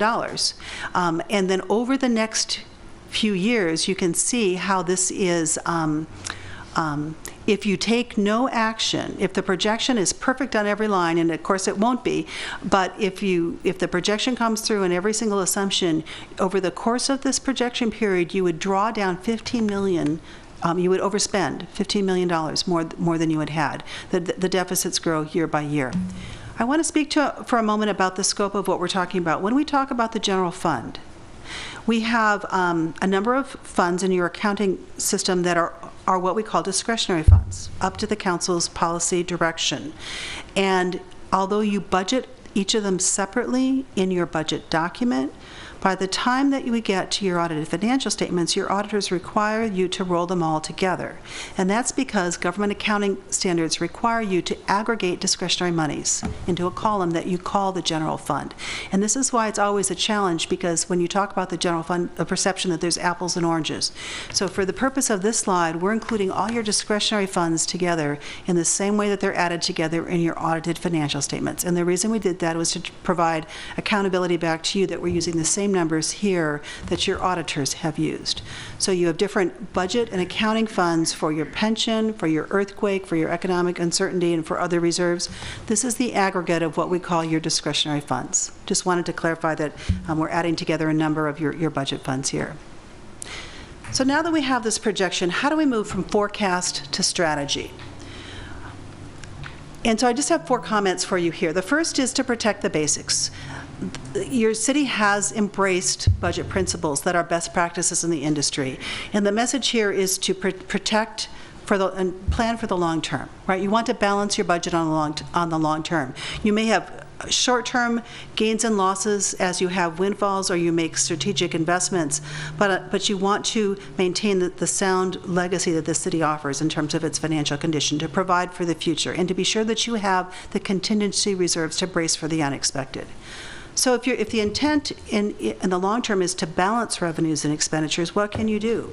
And so here we have to prioritize, and this is where the City Council's policy direction is so essential. What are the services that you feel are the most essential, what we call core services, that are the highest priority to be funded? I've been asked, what is a core service? And I don't think that there's a textbook definition, but cities use the definition of core services as a guideline to help decide what they choose to prioritize. It doesn't mean that that's what you need to prioritize or not. It doesn't mean you can't prioritize non-core services. It's just a guideline. And it gets back to what are the most essential services of the city. What is it that you do that nobody else can do for you? Road maintenance, public safety. But even those, you have a choice to perform the service yourself or to outsource it like you do with the fire department. So again, moving to a balanced budget requires prioritization, and this is where it's so important for you to evaluate the city's priorities and needs to set that policy into motion through adoption of the budget that decides, prioritizes, and values certain services. What are your cost options? Are there alternate delivery methods? Are there any ways to preserve service by a different delivery method, such as joint services with other agencies? I think regional services are a way that many cities are going to have to survive moving forward as they face increasing cost pressures. So what other services might you be able to jointly serve with other areas in this highly dense population area? And finally, the revenue structure. How can you build revenues? How can you maximize the fee and grant opportunities? And what is the feasibility that you can add to revenues in the future? So let's talk about revenues. Is it possible to do a new revenue measure? And I understand that there's been discussion of bringing someone to speak with you at your next meeting about more specifics on revenue options. But in the meantime, let's just talk about it. The feasibility of new taxes, right? Do you have voter support? You know, is there some program that could pass at the ballot measure with voter support, with business support, that would have, taken into consideration impact on future business development? And then finally, you would have choices to make about whether to call for a general tax or a specific tax. And there are choices there because the specific tax, if you want to dedicate money to a specific program, requires a higher threshold for voter approval. And then again, the timing. Would you have to do this in 2018? And so if that's the case, then you would want to budget for that process as well as you put together your spending plan. And then finally, any new revenues that were to be enacted by the voters would not likely to be available to support your budget until the following 2-year budget cycle.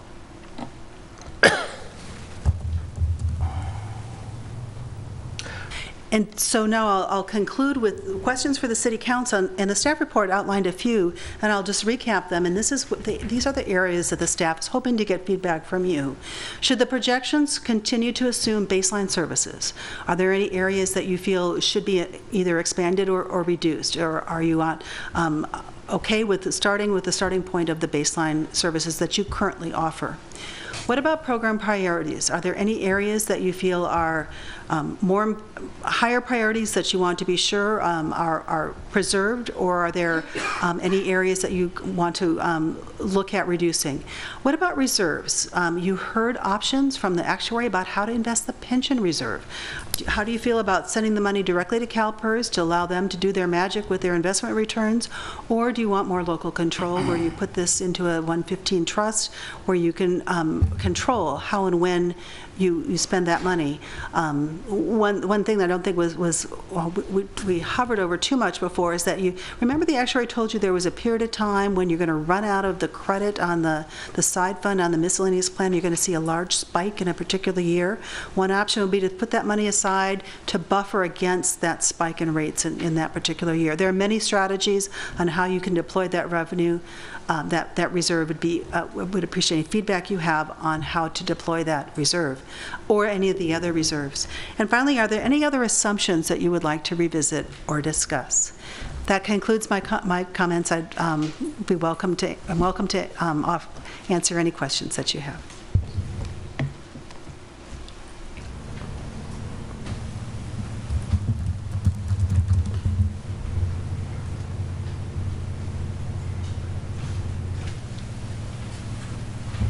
Well, I have a lot of questions, but I think there are certain questions that I'm really concerned about. If I think of core services, I can't help but think of things that are bigger than police and fire. You know, it's really a balance of all of these things that cities do. And if I look at our income stream, what in effect what's happened with Calpers is a kind of unplanned economic downturn for us as a city. Calpers does smoothing. I think we should think about this as a smoothing operation. How can we smooth a budget transition? It's clear that we cannot expand our budget the way we had been, but we certainly don't have to be draconian because we have reserves for this purpose. So my question for you is, how can we not have the funds accelerate out of control like your charts show if we don't do something, but at the same time give us a kind of smoothing that the funds are intended to do? It's a pretty general question, but that's my basic real question. I think the main thing is to change the direction of the boat. And how quickly you change that direction is a policy choice. I think what you don't want to end up with is at the end of 5 years to be down $15 million. Because that would be an unfortunate legacy to your successors, right? To have gone through those reserves and then left them still with further increases in the Calpers costs. But I agree with you, it takes time. We're talking about significant gaps. We're talking about a significant change in your operation. So the main thing is to start changing the direction of the boat. The sooner you change the direction of the boat, the less draconian the cuts would be.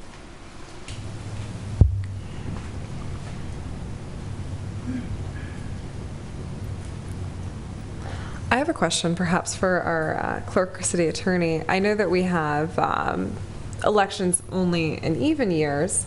Other cities do it other ways. What is the process and our ability under a type of city charter that we have to maybe do 2017 election? I'm assuming the deadline might have already passed for 2017, but.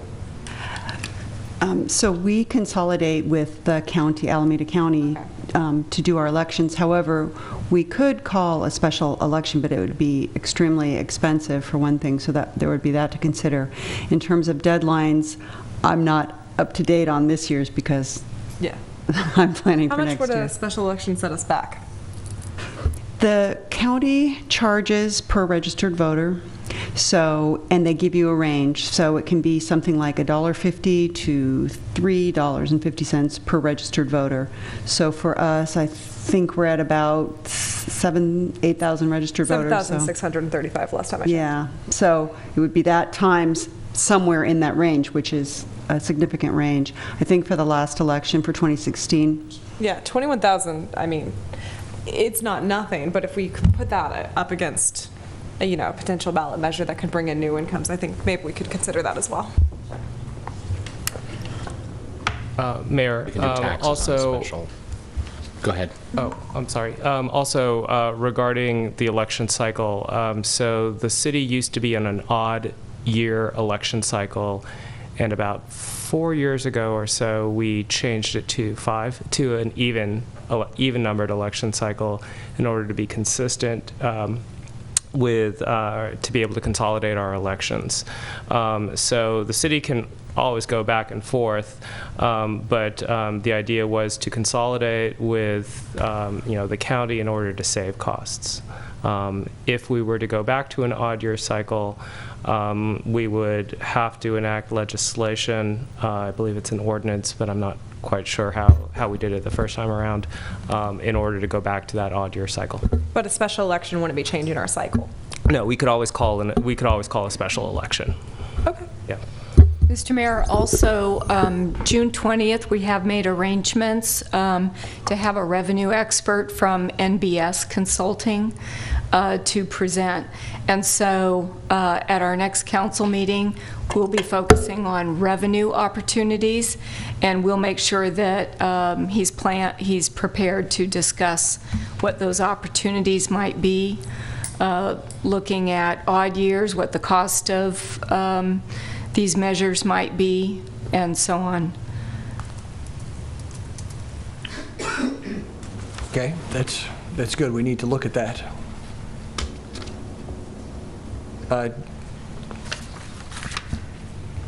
There are, you're asking for some feedback from this council.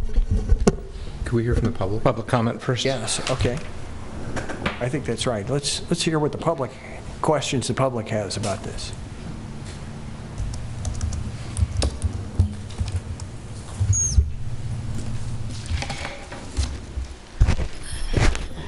Good evening, Mayor, Council members. I'm Miru Desai, your senior planner. I'm speaking here as the SEIU Emeryville Chapter President.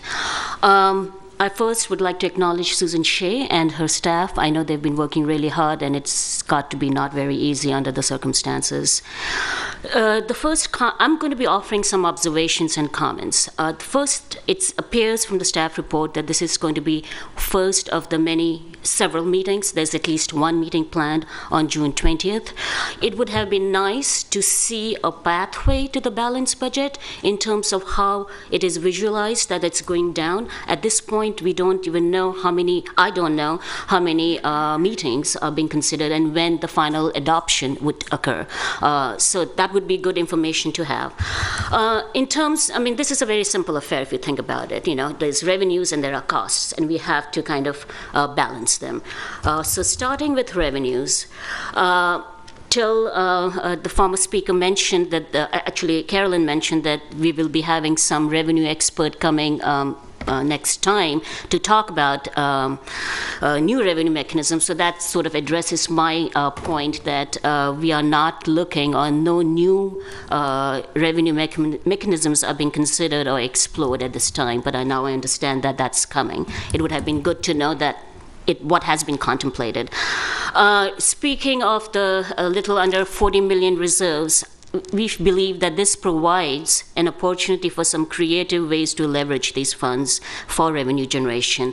I would also like to note that in attachment F of your staff report, there is an line item called interest earnings. I assume this is the interest earned from our reserves. For 2014-15, it is about $380,000.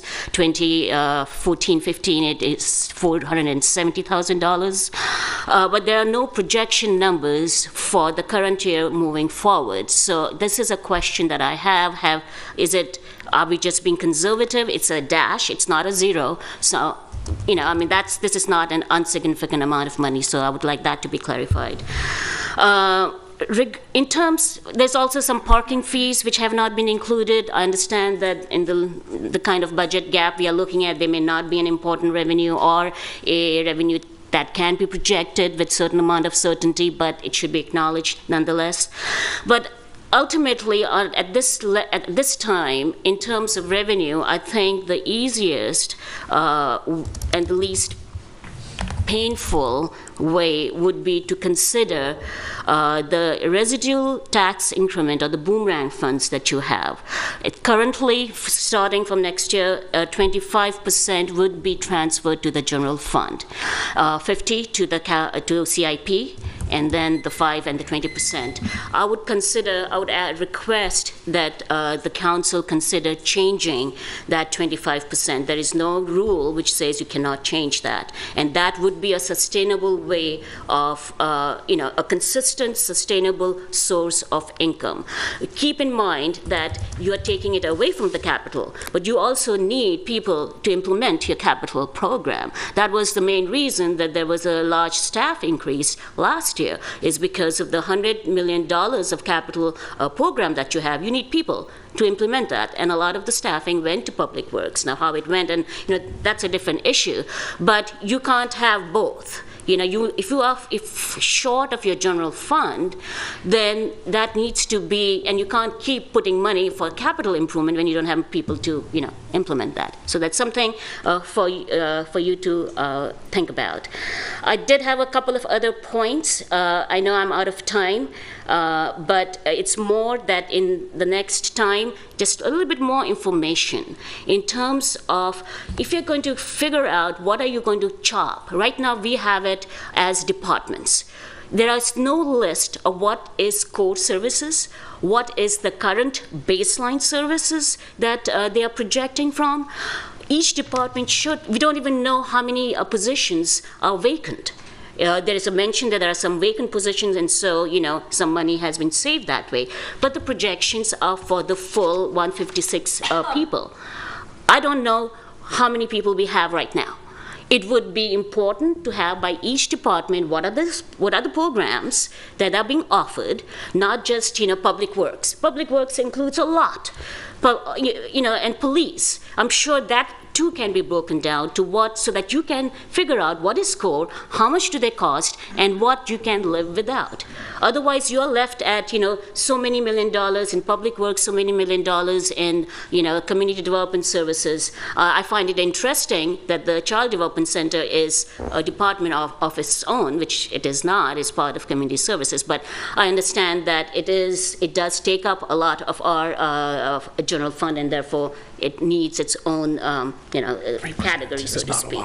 But with that, I know I don't want to overspeak and take up your time, but so that's where I will end. And one last thing, we do have a hiring freeze instituted, and I hope that this hiring freeze stays for all across the city, and no case-by-case appointments are made. Thank you.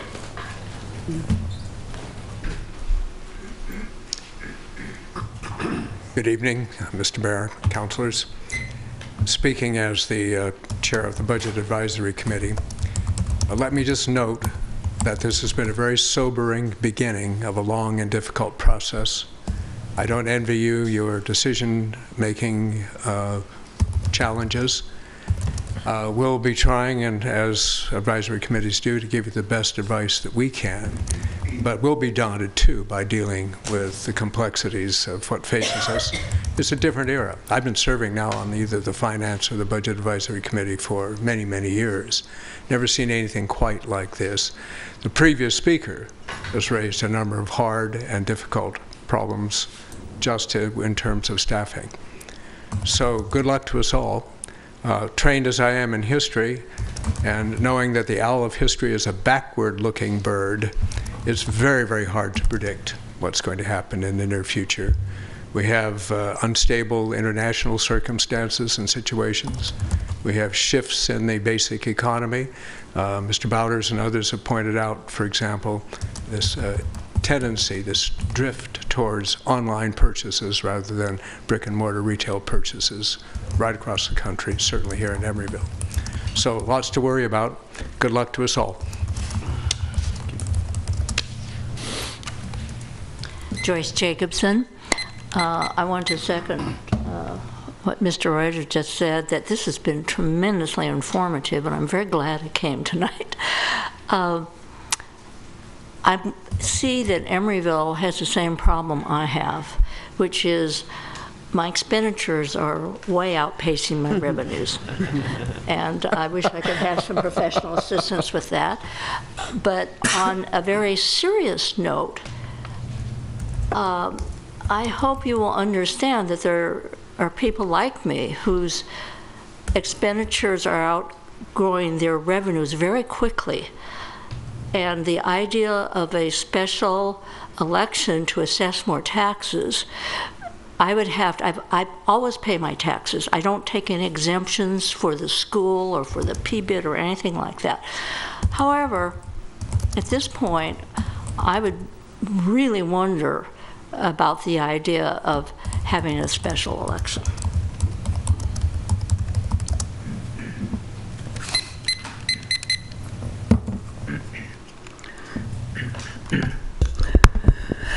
Good evening, ladies and gentlemen. My name is André Carpio, and I was struck by see that almost $50 million there. And then a while ago, several months ago, I did ask who pays the $50 million that the city council approved for something that was a present made for some digging, whatever. And I asked who pays for that? I never got any answer. And this is $50 million, 300,000. So that in itself raised many questions, in which I don't want to give you any burden here on it. But this is a crash courses in MBA here, you know, all these drafted and all that, and it would help if we could get a copy of that on hand that you could pass on. So it's impossible to digest all that in evening. I mean, maybe you can, but I don't. And so if I could read about it and concentrate, then maybe I could bring some point to bring some remedy on the expenses. Thank you. Just a second. Mr. Carpio? Andre? Have they fixed? He's got to put him in. Have they fixed the problem with the headphones? That's a no. No. Can you hear us? Yeah, I do. Okay. I just want to make sure that was fixed before you sat down. Thank you.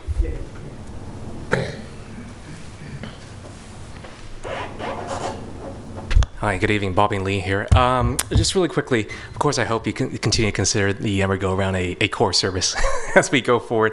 I just wanted to point out, I think there's an opportunity here, as we look at the revenue in our next meeting, there's an opportunity here to kind of, I guess, kill two birds with one stone here. We have a parking management plan somewhere on the agenda, somewhere further down the year. It could be a potential source of revenue. When we think about managing congestion, when we think about managing traffic, we think about managing the parking situation, it could be a significant source of revenue, just as how the city of Walnut Creek has used that in the same fashion. So this is something to think about.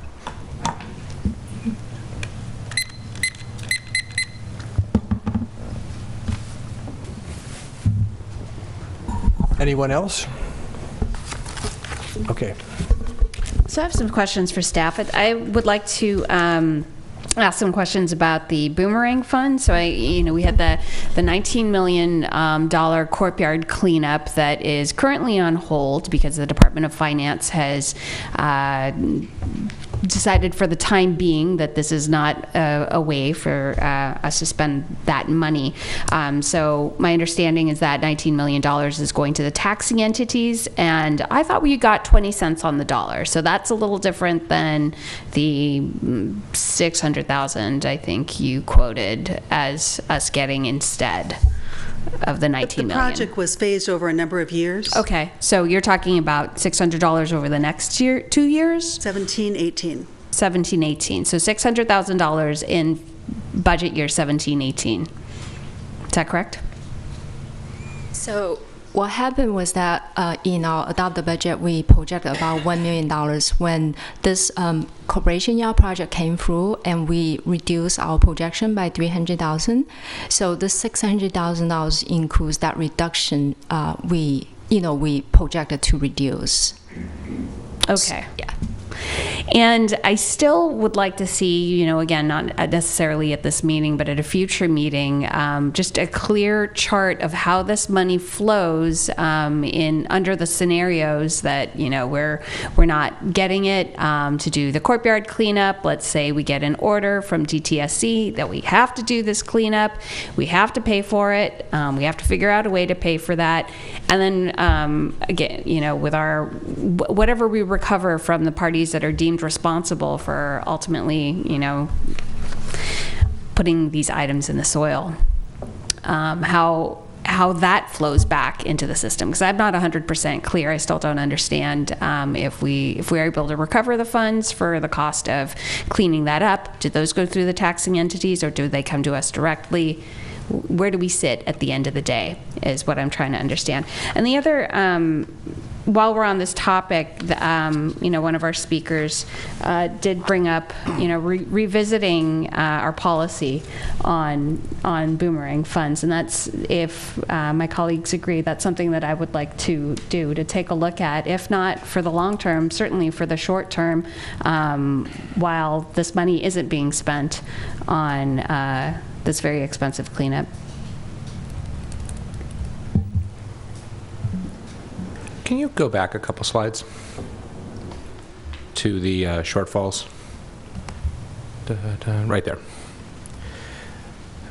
One of the things I notice here, we're at 55% reserve, and as somebody who thinks the world is going somewhere in a handbasket, and thinks the economy is headed for a major downturn, it pains me to look at this way, but I feel like 50% reserve was our target, and we're at 55, so even with this doom and gloom, we have 2 years to be very thoughtful in how we allocate funds, even as we are currently going.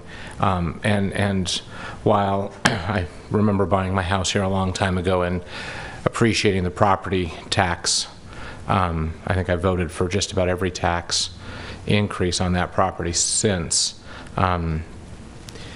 We wouldn't have to do a special election. We would be able to get on cycle and catch up on time to increase our revenues. And so I think we do have some buffer there, and I want to just sort of share that out, as that's how I'm seeing this. Is I'd prefer to stay at 60% because I'm 2 tweets away from stockpiling food, but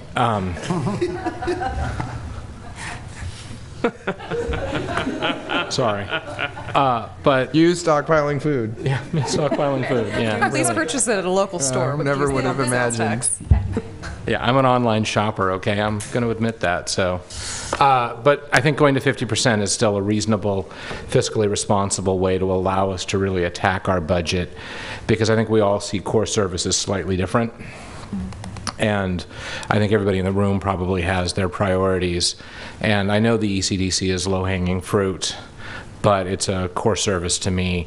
I feel like we can talk about police budgets and public safety, but the reliance on public safety goes up as you decrease preschool, as you decrease education, and I have some ideas of how we can bring that about. So I feel like we should not panic and do anything drastic this evening, but really understand that we wisely have put this money aside. And then I also want to talk about, and take the time to do the hard and difficult choices, to echo back what Mr. Rauter said.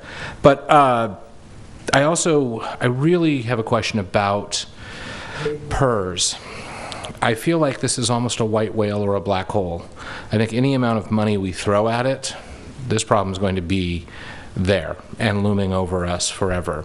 And so while I'm glad to hear that Calpers is such great investors, I also know that historically that hasn't been true. And so I would be very hesitant to give them this money, because while we can put it in a trust fund and only use it for Calpers, as the extortion slide showed us, we're going to be paying Calpers for a long time. And as the state has to reconcile this, because I think all of our neighbors are going to go belly up as these rates go up, the state's going to have to take some corrective action. And I would hate to have already gone all in instead of waiting to see how the state's going to bail out our neighbors, because it's irrevocable once we give them the money.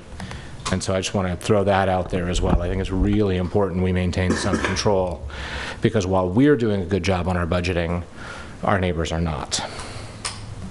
So those are my thoughts for the moment. Are you, do you have thoughts on the trust, the 115 trust? I was saying that was the better of the two options. Yeah. I think having it sit and do nothing is, probably not the best of options. And while we've done a good job, I don't think any of us are bonds experts. And, I think actually the low interest rates are one of the things nobody talks about. We always think about stock market fluctuations, but the inability to diversify with reliable returns on government bonds has equally impacted these funds, and I've now expended my fiscal expertise. So. Mm-hmm.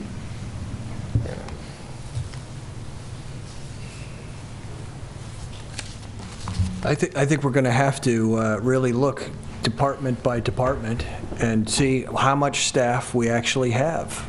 What is our current actual staffing numbers? What positions are open right now? What are our needs for staff going forward?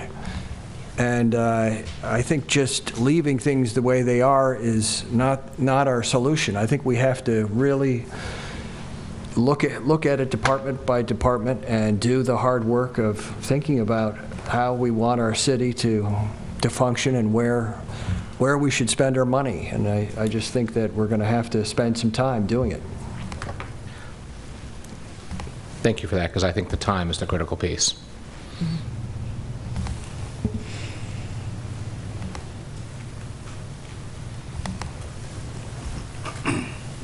Mr. Mayor, before we wrap up, I just wanted to reiterate that June 20th, we are planning the revenue presentation.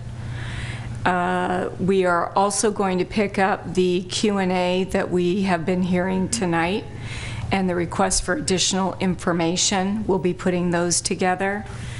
And that will be, we hope, your first opportunity to consider service priorities. So we will do our best to put this data together that you've asked for, and also to provide some sort of list of services and resources that you have the ability to comment on and prioritize. Then there will be July 11th will be a second opportunity then, which I assume that you're going to want to see, is a second opportunity to revise and fine-tune what we talk about on June 20th. So you have at least 2 to 3 opportunities of meetings to discuss these matters. We are looking to a budget adoption either August 1st or September 5th, but we hope to, and we need to, clearly nail down our general fund priorities and cost measures before that. Mr. Mayor, I have a question. Are we being asked to answer the questions that were presented on the slideshow this evening or not? No, I don't believe so. However, comments that you have around those, if anyone does have observations or thoughts about that, is always helpful for staff to prepare. Okay, I'll offer my thoughts then. So I tend to agree with some of the comments I heard from Mayor Donahue. I think that there's a number of things here that have been forecast. Some of the assumptions I I'm probably going to be the more conservative member up here on these items, but that's okay. I do have a less than glowing economic forecast for the future of the city's existing revenue streams. The reality is that, growth and recessions happen in certain waves of time. It's not a matter of if, it's just when. And we are seeing growth plateau. The amount of growth that we experience in all the existing major revenue streams we have is starting to reach a level of no new growth. And that's usually right before the roller coaster begins its downward trajectory. And that's not to predict doom and gloom. As we saw in 2008, it was a pretty serious recession. It's a crystal ball at this point as to how and what that looks like. I appreciate staff and Ms. Mayor here presenting a 1% plus and minus range.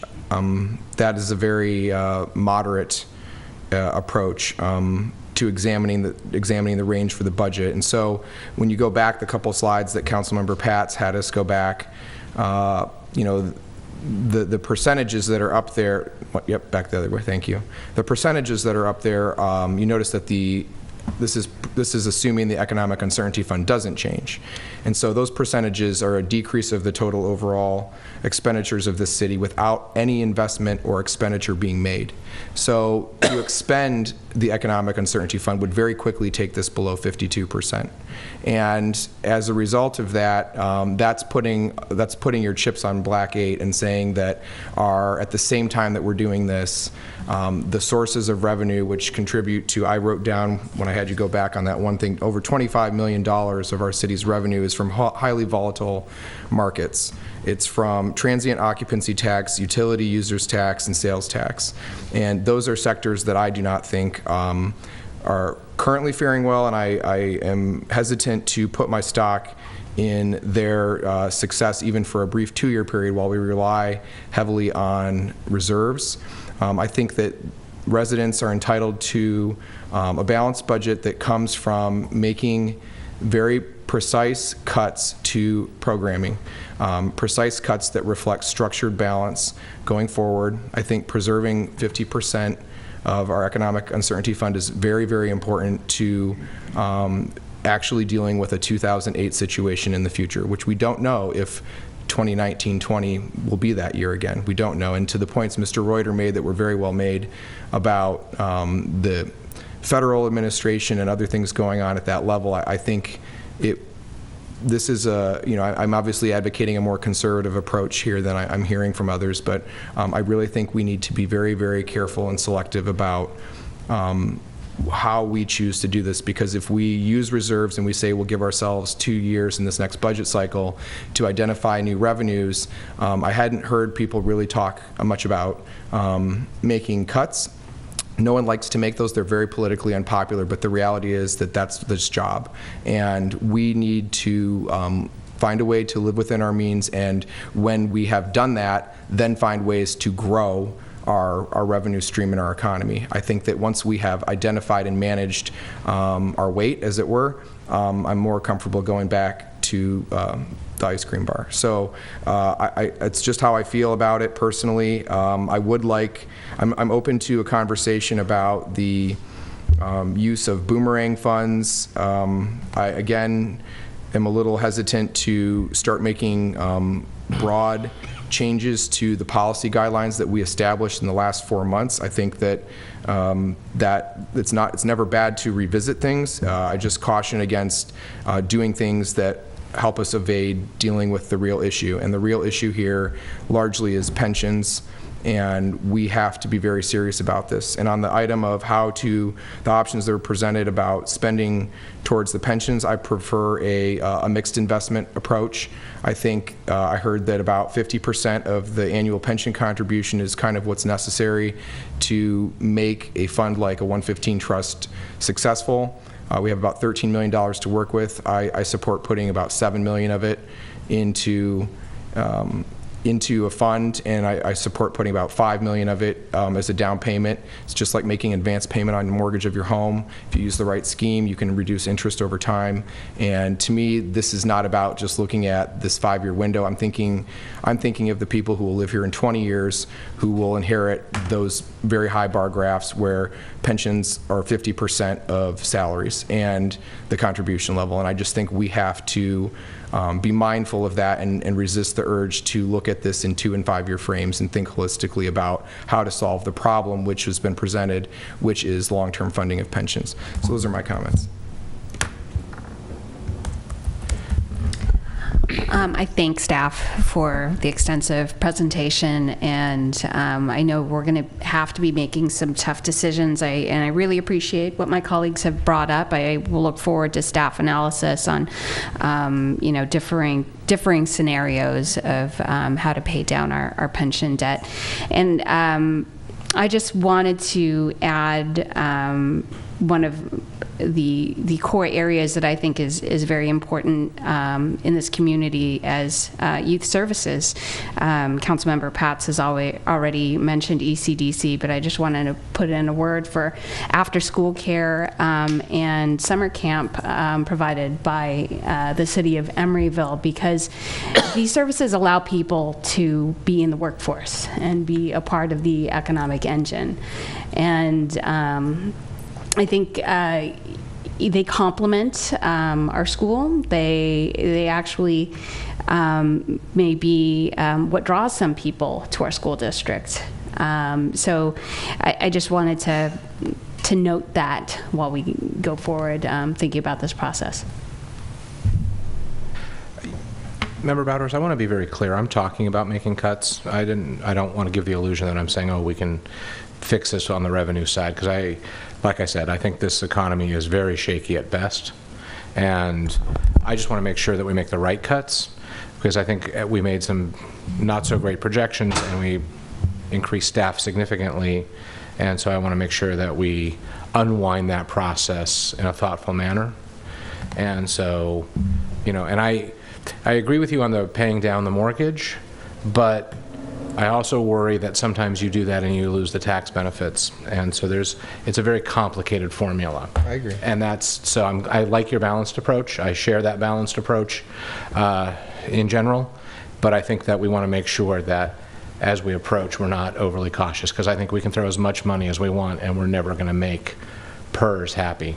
And so I want to be very cautious and understand that the rates are going to get better over time, because right now if they go up to 50%, I think every city is going to have major problems. So I just want to share that with you now. But I do appreciate the concept of we have to tighten our belt. So, and let's go. Okay, thank you very much.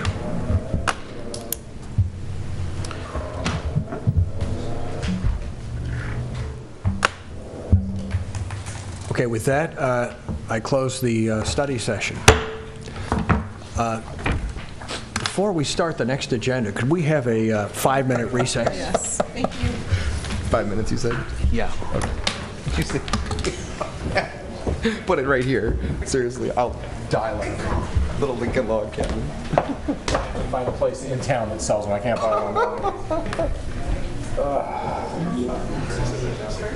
That was fun, huh? Yeah.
on items not on the successor agency agenda?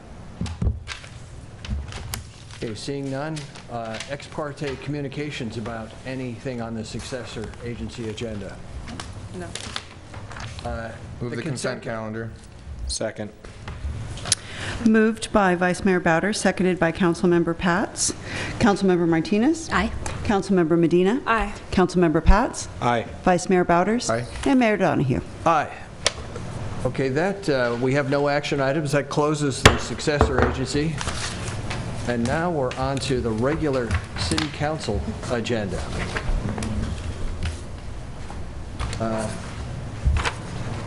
We have a oath and song to do.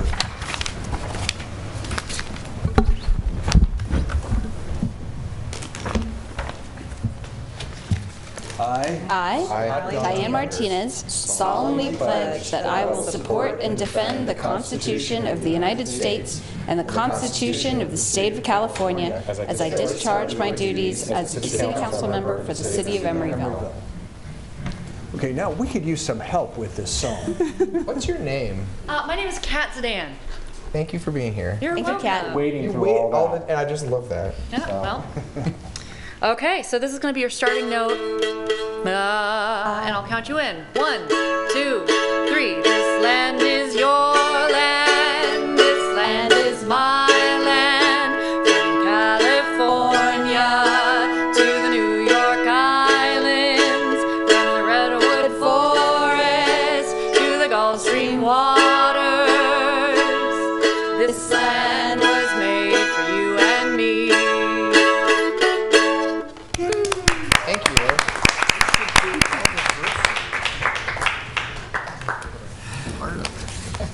We have a special order of the day. Oh, could we approve the final agenda, please, first? Thank you. I move we approve the agenda. Second. Moved by Councilmember Pats, seconded by Councilmember Medina. Councilmember Martinez? Aye. Councilmember Medina? Aye. Councilmember Pats? Aye. Vice Mayor Bowders? Aye. And Mayor Donahue. Aye. Thank you. We have a special order of the day. This is in honor of Healthy Homes Month, June 2017. Whereas home health and safety hazards, including physical safety hazards, lead-based paint, radon, mold, pests, and allergen cause or contribute to a wide range of illnesses and diseases, including lead poisoning, asthma, cancer, and injuries, whereas lead poisoning affects thousands of children under 6, and whereas accidents in the home hurt thousands of people every year, and whereas hundreds of children die from chemicals stored and used improperly in the home, and whereas dozens of people die from carbon monoxide poisoning every year, and whereas many families and households are unaware that their homes can have serious health hazards, and whereas education and awareness about the dangers of unhealthy or unsafe housing can save lives. Now, therefore, be resolved that I, Mayor Scott Donahue, on behalf of the City Council of the City of Emeryville, do hereby proclaim June 2017 as Healthy Homes Month in the City of Emeryville and encourage everyone to observe this month with appropriate programs and activities designed to enhance public awareness of home health and safety hazards and the ways that we can protect families from these hazards. Proclaim the 6th day of 2017. And I think we have someone here to receive this, Mr. Larry Brooks, Director of the Alameda County Healthy Homes Department. Let him say something. Would you like to say something? Yes. Thank you. Wow, it's the little things. I had a little script here to read, and then I looked in the lobby and I saw that you had the National Healthy Homes Guide out for the public to look at, and I saw all the lead poisoning prevention brochures, and it's like those little things mean so much to what we're trying to do. as the musician vocalist said, this land is our land, and we need to protect those who are here. And with regards to housing, you have helped lead the way. Besides this proclamation, I mean, you led the way just recently when you passed the ordinance, the Environmental Protection Agency renovation repair ordinance that you've adopted. You're leading the way with that. We live in some strange times here, and I'm sure you're very much aware of the changes that are occurring in Washington, D.C. with regards to cuts that are being made to the Environmental Protection Agency and to HUD. I'm frankly just amazed that we even have this National Healthy Homes Awareness Month, because it was started a year ago by HUD Secretary Julian Castro, and that was the first ever year. And I frankly thought it was going to be the last year, so I'm very appreciative of the fact that HUD decided to continue the tradition. But in order to continue that tradition, it takes city councils like yourself to recognize the importance of it. So I really just thank you for all that you have done. All the work that we do within the Healthy Homes Department was built upon the foundation that you helped set when you and Oakland and Berkeley and Emeryville in the city of Alameda established the lead abatement district, when you decided that it was important to do something about child lead poisoning. And I appreciate the Joint Powers Authority that your Vice Mayor, John Botter, sits on, which has guided us with our lead poisoning prevention program for over 25 years. Not saying you've been there for 25 years. I know you're much younger than that. But I want to thank your council for over the years always having a representative on that Joint Powers Authority to help guide us. Without that foundation, we would never have evolved into the Healthy Homes Department. We would never be in the position we are now, where we're being nominated for the National Healthy Homes Hero Award.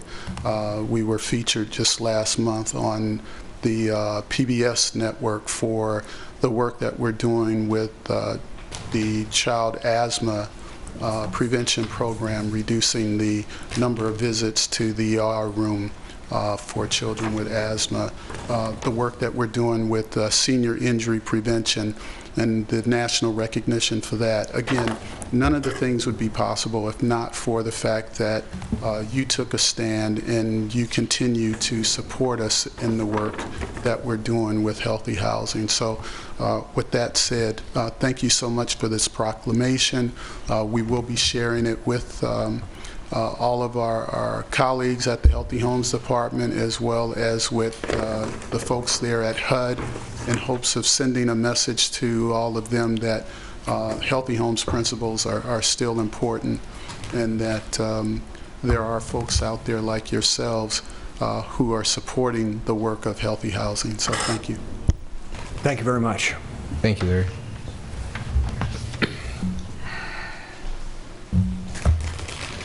Are there... oh, you're going to do that, never mind. Andre.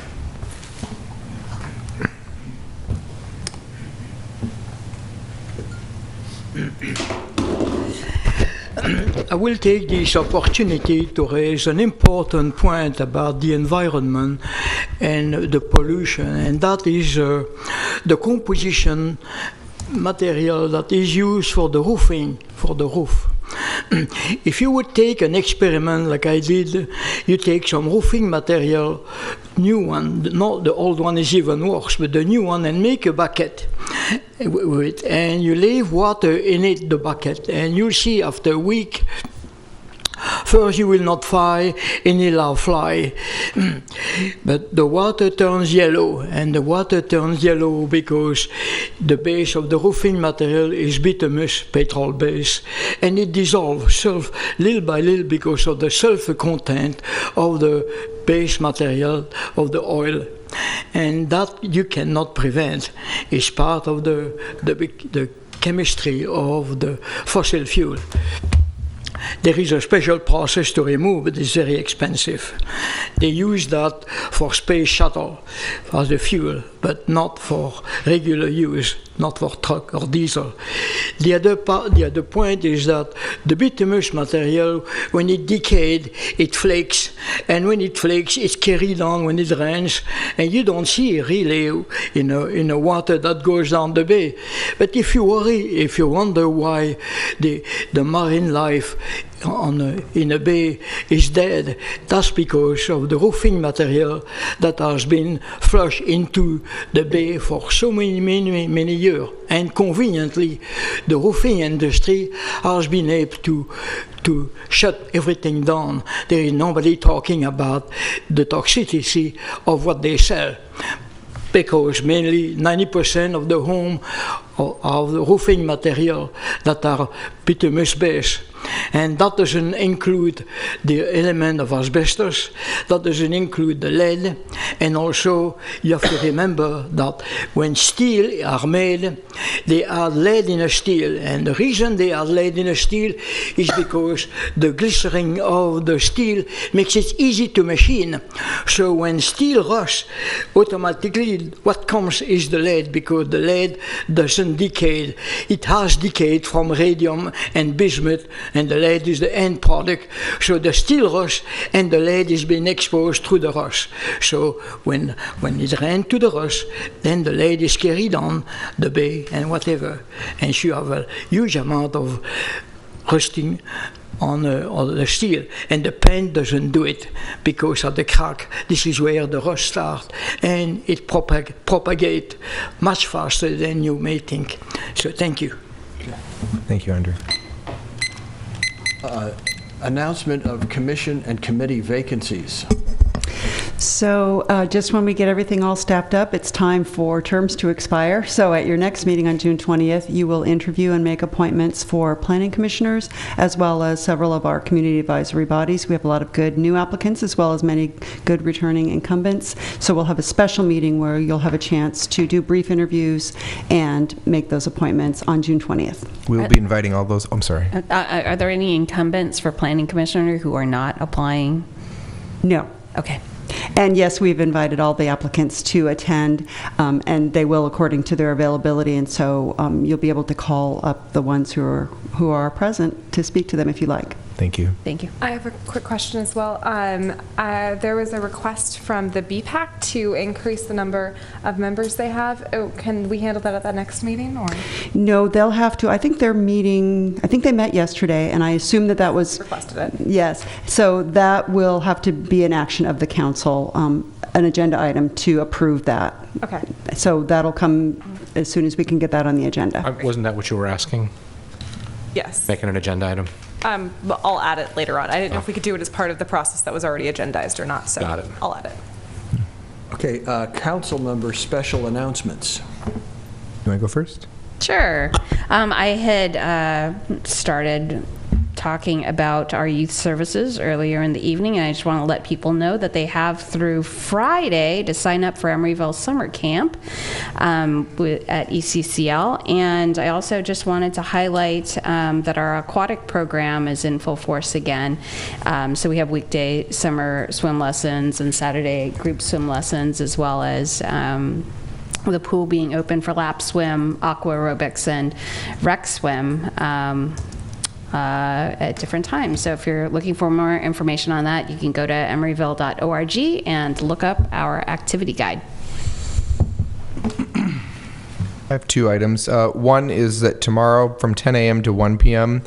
At the Eastmont Mall, 7200 Bancroft Avenue, Oakland, 94605 at Supervisor Miley's office on the second floor.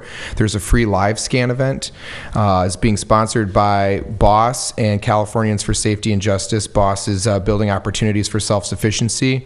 And for those who aren't familiar, this is an opportunity for any person who has a criminal record in California who would like to get their rap sheet to get it for free. A live scan event is a pretty comprehensive and straightforward process that allows for a fingerprint to be taken and to retrieve all criminal-related data at one time. That sheet can be used then across any county to help a person expunge or seal a record. There will be attorneys on scene to provide free legal services to any person who shows up.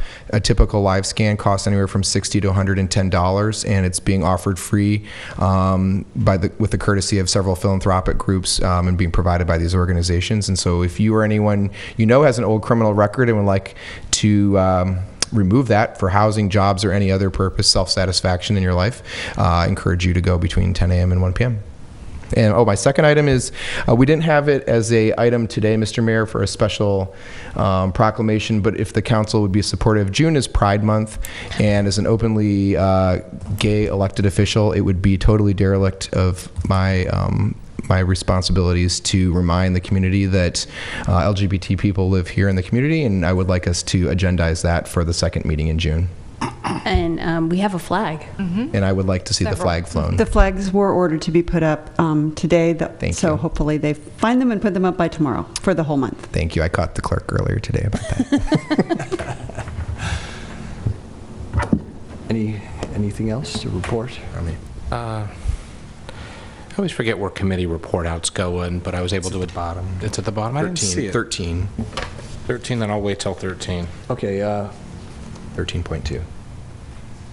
Public comment for consent items or items not on the agenda.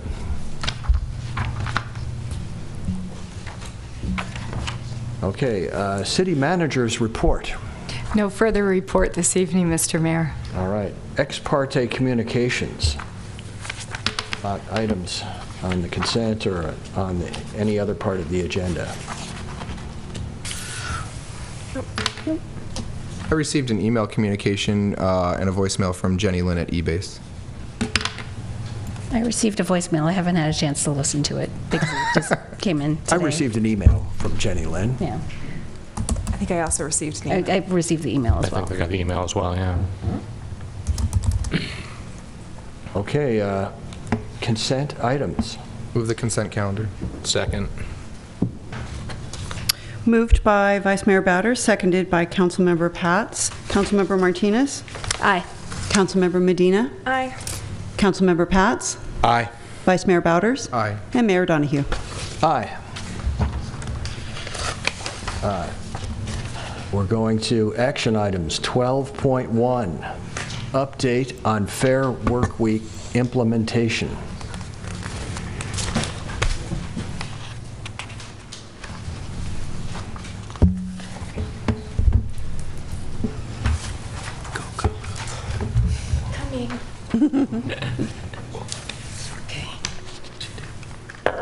Good evening, council members, Mayor Donahue.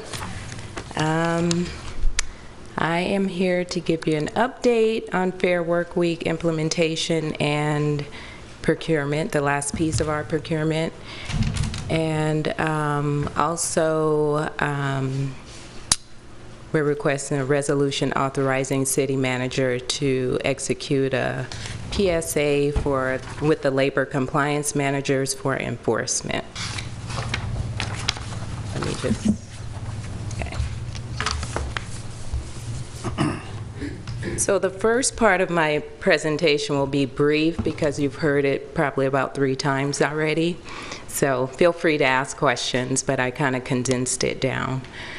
Just giving some background, November 1st, there was the second reading of the Fair Work Week ordinance, an adoption of that ordinance, making Fair Work Week effective July 1st. There was instruction for staff to secure third-party assistance in the implementation and program rollout and administration of all of our labor standards, actually. Between November 2016 and January 2017, staff initiated a procurement process. Proposals were submitted on February 6th. We received 5. 1 was non-responsive. We assembled a rating and ranking team of 4, And no selection was made based on the specific RFP criteria after further review, and I'll explain that part later. A decision was made to reevaluate the pool of applicants with the review team, and due to the following matters that occurred. The top-ranked firm in that original pool voluntarily withdrew. The second-rate firm lacked a track record operating as an entity, and they had a withdrawal of a key team member. And the third and fourth ranked firms did not demonstrate the ability to comprehensively deliver all the requirements under the scope of work. So the review team proposed to divide up the work into several subcontracts, into a legal support, outside legal support for the development of regulations, outreach and education to all stakeholders, and then finally the enforcement and investigations piece, which is what we're bringing forth tonight.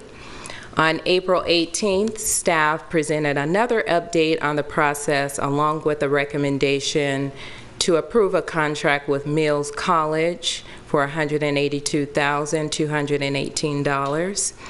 And the city attorney's office during that time also engaged the law firm of Burke Williams and Sorensen to assist with drafting regulations. Just a brief update on the Mills College outreach. They have completed several employer interviews and employee focus groups. They've completed, well, we all have completed about 3 team meetings along with outside counsel and assisting with drafting the regulations. And there's been ongoing information sharing with outside counsel to inform the draft regulations, which are now under review by staff. End of presentation. Any questions? Okay. Where was I? Okay, so update. Now, general procurement update, our final piece. The remaining scope of work is to award a contract for administration and enforcement. And that would include intake of complaints, answering questions from stakeholders, offering some level of technical assistance as well, and conducting investigations. So the process kind of took a little bit of a turn when we got to this point, or maybe prior to this point. So we reevaluated the original second-rated proposal before reaching out to any other companies. And the result was that although there was a degree of knowledge and experience by way of enforcement and investigations, et cetera, there was no track record of the bidder working as a professional, professional consulting team in the capacity we were looking for. So we had an individual with experience, an individual or two, but we didn't have that team and staffing capacity that we felt was necessary in order to enforce all labor standards. Staff then received 2 referrals for consideration, one being CSG consultants and the labor compliance managers. And it's in more detail in the staff report, a little bit more background on CSG and labor compliance managers. They both submitted a proposal and were also interviewed, and the decision was made to engage the labor compliance managers. The evaluation criteria included experience, staff background and capacity, and project approach. So just to give you a little bit of background about TLCM, they consist of a diverse group of multilingual male and female professionals. They have over, this may not be totally accurate, 15 years experience enforcing local, state, and federal regulatory procedures. It could be more than 15 years experience. I thought about that later, combined. They have knowledge and experience in small business ownership, contract administration, project inspections, auditing, enforcement, report writing, coordination of community forums, worker advocacy, and researching best practices. Their client list includes San Francisco Bay Area Rapid Transit, San Francisco Public Utilities Commission, City of El Cerrito, City of San Francisco Labor Commissioner, Pittsburgh School District, County of Santa Clara, and the list goes on. Their staffing capacity includes 3 to 4 full-time staff. They have fluency in English, Spanish, Mandarin, and Cantonese. Included on the staff is a former investigator and auditor for the City of San Francisco OLSC, who implemented and enforced paid sick leave, minimum wage, and other labor standards. There's a monitor and field agent, project coordinator, and a staff that would do financial forecasting and management.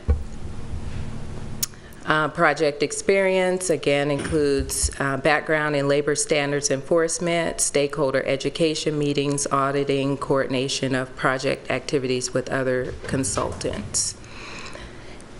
And here we go, some money to spend. It's kind of awkward to present this portion right now, but the fiscal impact, we currently have a contract for $182,218 with Mills College for outreach. Legal support is estimated at $30,000. The enforcement, which we're presenting tonight, would be about $150,336, and that's to do pretty much the bare minimum. A hearing officer at $92.50 based on 5 cases. So total contract costs coming to $371,804, and including staff time, existing staff time, we're looking at $506,804. Staff recommends that the City Council receive this update on the Fair Work Week and other labor standards ordinances, and we are recommending you to authorize the city manager to execute a contract with labor compliance managers for $150,336. Any questions? Mr. Mayor? I just actually want to ask our city attorney if this would be an appropriate time to talk about the effective date of the ordinance and the rulemaking process. I know that doesn't directly relate to this resolution and this contract. However, the work that is going to be done does tie in, and we have received letters from eBase representing also ACE and CPD, as well as the Retail Industry Leaders Association and the California Retailers Association, and all parties are actually asking for some broader stakeholder representation in the rulemaking process, and so I just wanted to know if this is an appropriate time to have that conversation. Yes, this is an appropriate time. It's properly agendized. What's agendized for you tonight is an update on the Fair Work Week implementation. The staff report also, clarifies that this is an opportunity for the council to ask questions and perhaps provide direction as well on the implementation. So okay. Yes. Well, thank you for that. I will just put a pin in that and allow for more questions from my colleagues and public comment and before we have that discussion.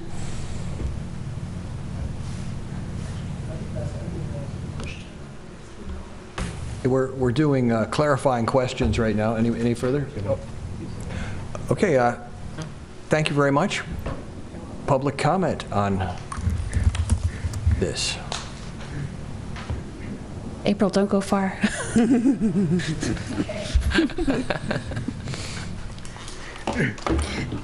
My question is, this 500,000, is it something that that has been approved by the voter? I mean, is it the result of a measure? I mean, I'm not really, I don't vote, so I don't know if other people have voted for that, or it's just something that comes up and they ask you to give $500,000 for some services that the voter have not approved. Maybe you approve it, but the voter may not approve. And it depends on the politics of those who are willing to, I don't want to say put up, but to adopt that. And those who may have objection. I know the business owner here who are strained by the difficulty of making money are not going to welcome this type of things here, especially if other people are going to walk into their business and ask them questions about the operation, how their business should be run.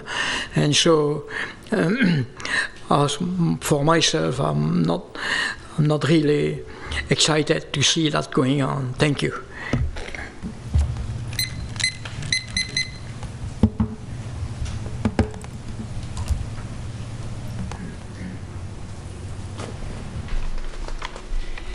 Good evening, Council. My name is Jennifer Lynn. I'm with the East Bay Alliance for a Sustainable Economy, and I'm glad that you all received my email earlier today. Given the budget conversation, I think it's important to make sure that the city, when it subcontracts or contracts out services, that you're getting the most efficient and effective use of your funds, and oversight from the council to do so. And given that we are less than a month away from the effective date, I just had 3 main points to underscore with you. One is we hope that the council will underscore the expectations of whoever conducts the enforcement investigations, that they abide by some best practices in labor standards enforcement, things like timely investigations, things like making sure there's confidentiality and anti-retaliation for any worker that submits a complaint, things like wall-to-wall investigations and use of workforce software to be able to do compliance. Secondly, the issue of rulemaking. I'm interested in hearing what the process is moving forward. As you hear, folks on every side want to be involved in the rulemaking, and we hope that there'll be a clear process set out so that all stakeholders can give input. And also for the council to be prepared to stand by the intent of the policy, which was to make sure that workers have schedule stability, to reduce turnover and provide extra hours to workers in retail and fast food. And finally, I know the process, as I really appreciate what April laid out, the process has been very complicated in some ways, and want to make sure that as this continues to move forward, as the city is spending $371,000 on outside consultants, that there is a good accountability process and continued oversight from the City Council. Thank you.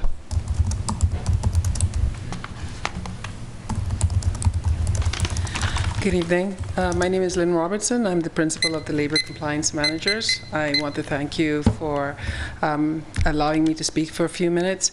Everything that the young lady just mentioned are standard practices in this industry. Have had the pleasure of having more than 15 years in this line of work. I don't want to tell my age, but nevertheless, I started with the city of San Jose, actually working as staff member, where the notion of a living wage for community members was a novice to me, and didn't expect that it would take off and become my lifelong calling. So I really commend you for not waiting for the bell to ring, but actually ringing the bell yourselves to support your community who need a living wage and need fair work week and paid sick leave and all the other local ordinances that facilitate being able to afford to live in the community they work in as well as live in. Thank you, and if you have any questions, I'm here at your service. Thank you. Thank you.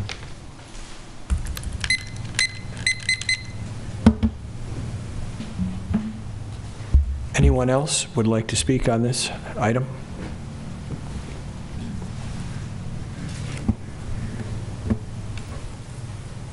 Hi, my name is Kate Carnushin. I represent Mills College. I'm one of the professors there heading the data gathering at this point. And at this point, we collected a lot of data. We passed the information to the city attorney. It's actually a lot more data than we expected, especially coming from businesses that anticipate some of the problems rolling it out. And at this point, we're kind of calling on you to finalize the enforcement piece, whoever that is, because for us to start the education, we need to lay out the clear process. And from talking with employees, there is a lot of concern about, having a structured anonymous process for bringing up the complaints. And we need to kind of tell them how it's going to be structured without having that last piece of the puzzle in place. We don't really have the control over this information. So we kind of have two big issues. The enforcement part of the deal is not in place yet, and we're still getting a lot of information that needs to be incorporated into the regulations. As you know, we started kind of late, given your original kind of rollout line, and I think that Councilmember Martinez already kind of brought up the issue of timing, so I would like you to consider that seriously. Thank you. Thank you very much. Does anyone else want to speak to this item?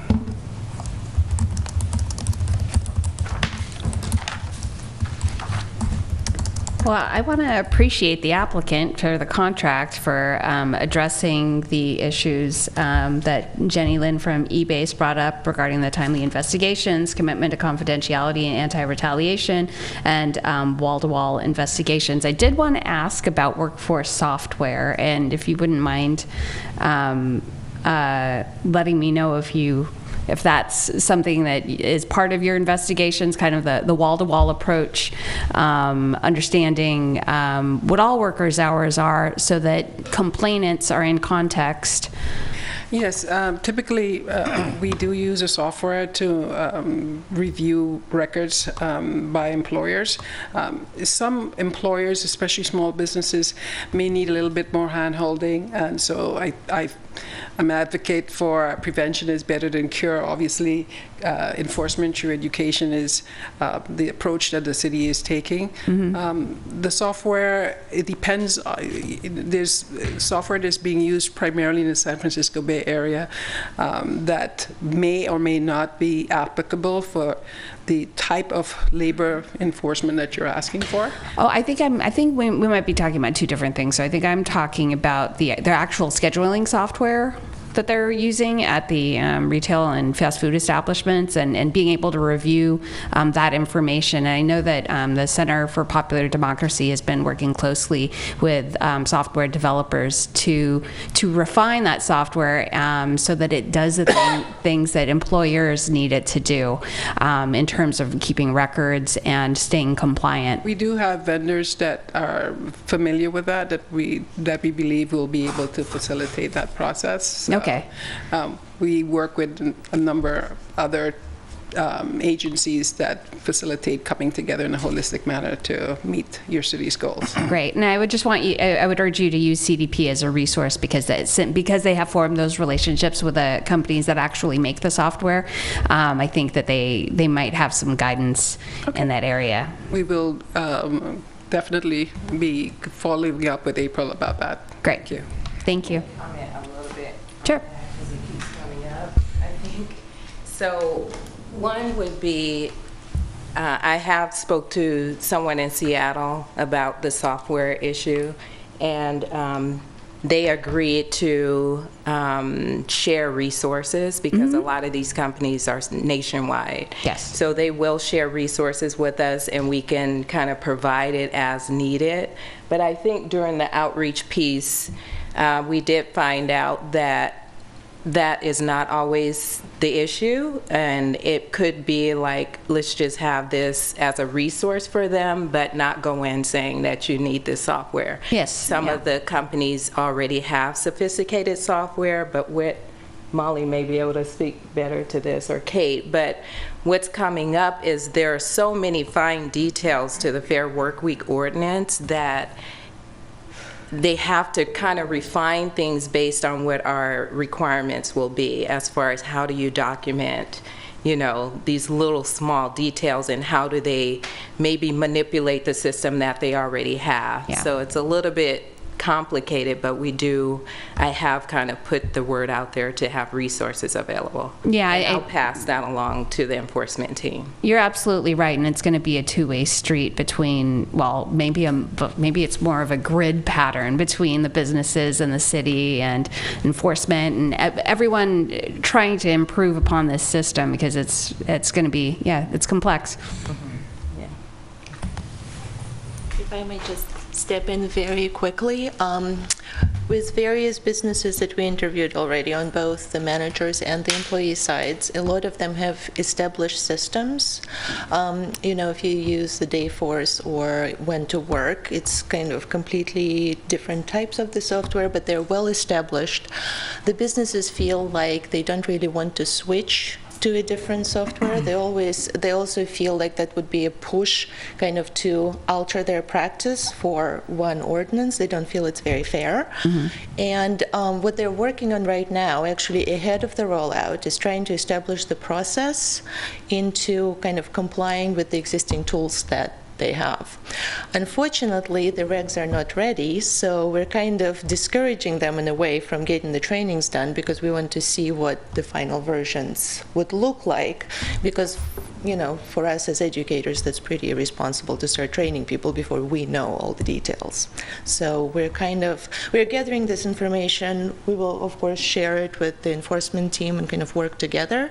But there are lots of different tools out there, and we're trying to be, as accommodating as possible to the business environment. So. Thank you. Mr. Carpio. Can you not hear? Can you hear us? Yes.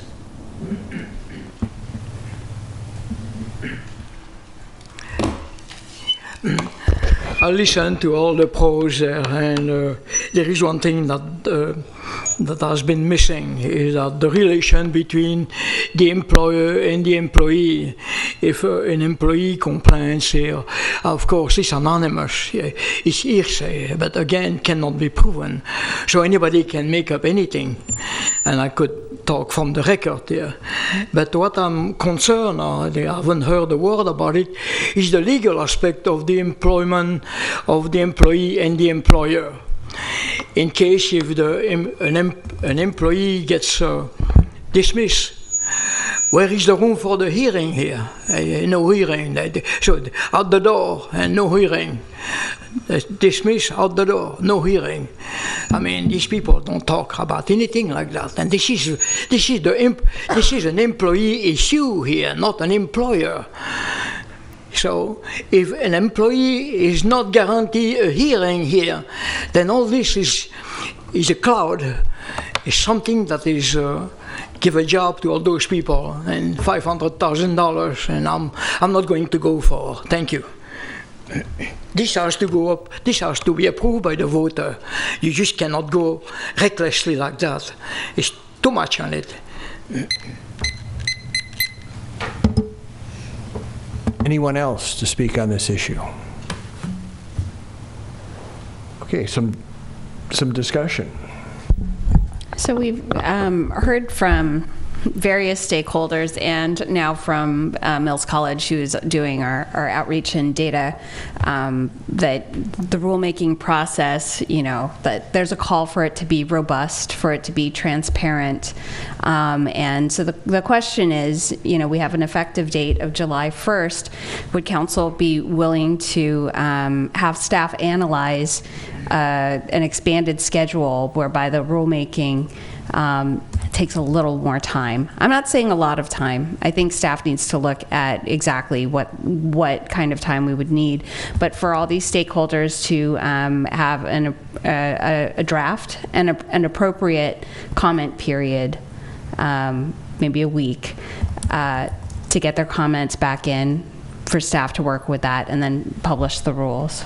So I wanted to see how everyone feels about that. I think that makes a lot of sense. Are you proposing a specific timeline? Can you kind of give us what it looks like? I would defer to staff, because I think that right now they're on a bullet train, and I would say that slowing that train down could derail it. Sure.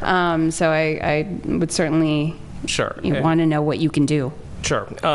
let me sort of take a step back and tell you where my office is in terms of developing the regulations. So the direction that we have from the council up to this point is to have the regulations finalized and in place on July 1, which is the effective date of the ordinance. And so we have been working toward that end.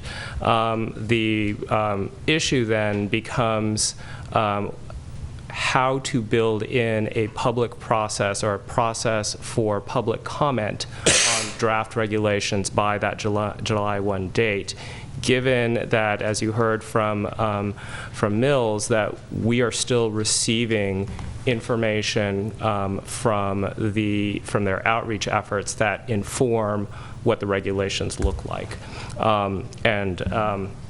And so at this rate, the schedule that we had been working on gives very little time for there to be a fully engaged public process. And we also, to Councilmember Martinez's point, I think that if the council wishes to have some sort of public process or public comment period on the rulemaking process or the development of the regulations, that you want to give people a real opportunity to be able to read the regulations and provide comments.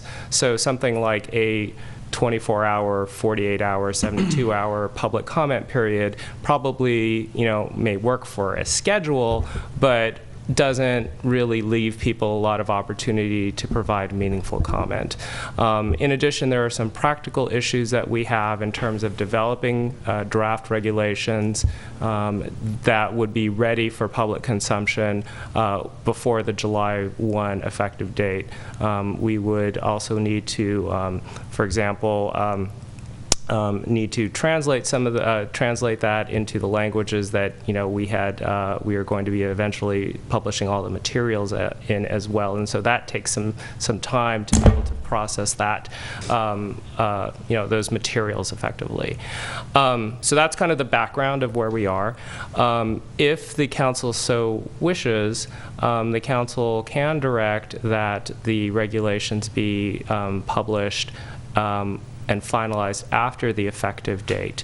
That would give us the time to be able to incorporate a public comment period that you're talking about. In terms of what that schedule may look like, we have not developed that schedule yet because we were just considering this evening. And so if the council so wishes, what we can do is come back to you at your next meeting. We could have developed a calendar along those lines. We could present it to you and see if that is what meets your policy objectives. That sounds like a reasonable, doable approach to me. Mr. City Attorney, do you think it's possible we could get the regulations done before we recess for, well, we have a meeting on August 1st, I think, but for the rest of August? Yes. I mean, I think that we could develop something where we could have them by August 1st. Mm-hmm. So you're not anticipating a lot of public comment? Well, we are. I mean, we are anticipating a lot of public comment. But they were planning on getting it done by July 1st. I know. I've never really been a fan of the timeline, to be honest with you, but now I'm concerned you're saying you want to take public input and you think that adding a week will do that? I think, no. A month. Add a month. Well, I heard a week earlier about extending. So a week for open public comment. What I'm hearing from the City Council, what I'm hearing in terms of discussion is the idea of having the regulations be ready by August 1st instead of July 1st. And one suggestion I heard from Councilmember Martinez is to have a public comment period for a week. Is that legal to be that short? There's no legal requirement in terms of having there is no legal requirement that the city do a public comment period for regulations. Okay. Are we proposing to not enforce the ordinance then during this month? Because I would have an issue with having an ordinance that's supposedly we've said we're going to do regulations and then accepting complaints or enforcing it during a period where we've not given that guidance to people. That would be my issue. Well, implementing the effective date of the ordinance will stay July 1 absent any amendment that you that you adopt. In terms of the regulations, remember that the regulations are simply supposed to be clarifying the ordinance requirements. The ordinance requirements will go into effect July 1. At that time, we will be ready to take in complaints and start an investigation and make a determination. What the regulations are partly designed to do is to provide clarity and consistent advice to the community out there, both on the employer and the employee side, as to whether particular practices are within the four corners of the ordinance. So to answer your question, I think that we can go ahead and have the effective date of the ordinance still be July 1, and we can have the regulations follow the effective date if the council wishes to do so in order to accommodate a public process for comment on the regulations. Now, to get back to the second part of what I think your question is in terms of enforcement. The city always has the ability to decide how to enforce. And so one possibility in terms of enforcement as well is whether or not the council wishes to also sort of do a sort of soft rollout of the ordinance. My understanding is that the city of Seattle has pursued this this plan, and whereby the ordinance goes into effect and the city does an investigation of complaint, but for a period of time, which the council can so choose to give direction on, the city, instead of imposing fines or penalties at the end of the process, essentially gives the equivalent of a warning ticket or something like that to the employer to say, hey, we conducted an investigation. We found that you were in violation of the ordinance, but instead of penalizing you, as we have the right to do, we are choosing to educate you on that business practice. Now, that's separate and apart from the regulations, but that is also an avenue that the council can pursue and give us direction on as well. Keep in mind, I guess, getting back again to your issue, Vice Mayor, is that the council always, or the city always reserved the right, and it did in the ordinance, as to whether or not to enforce on its own.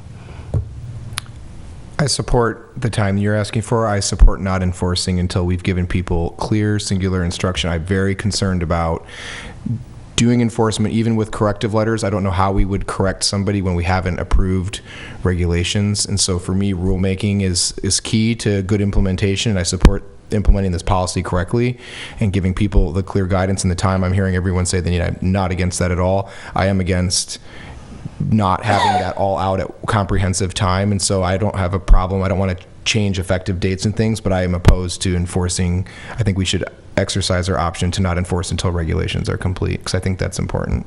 That's my ask of you.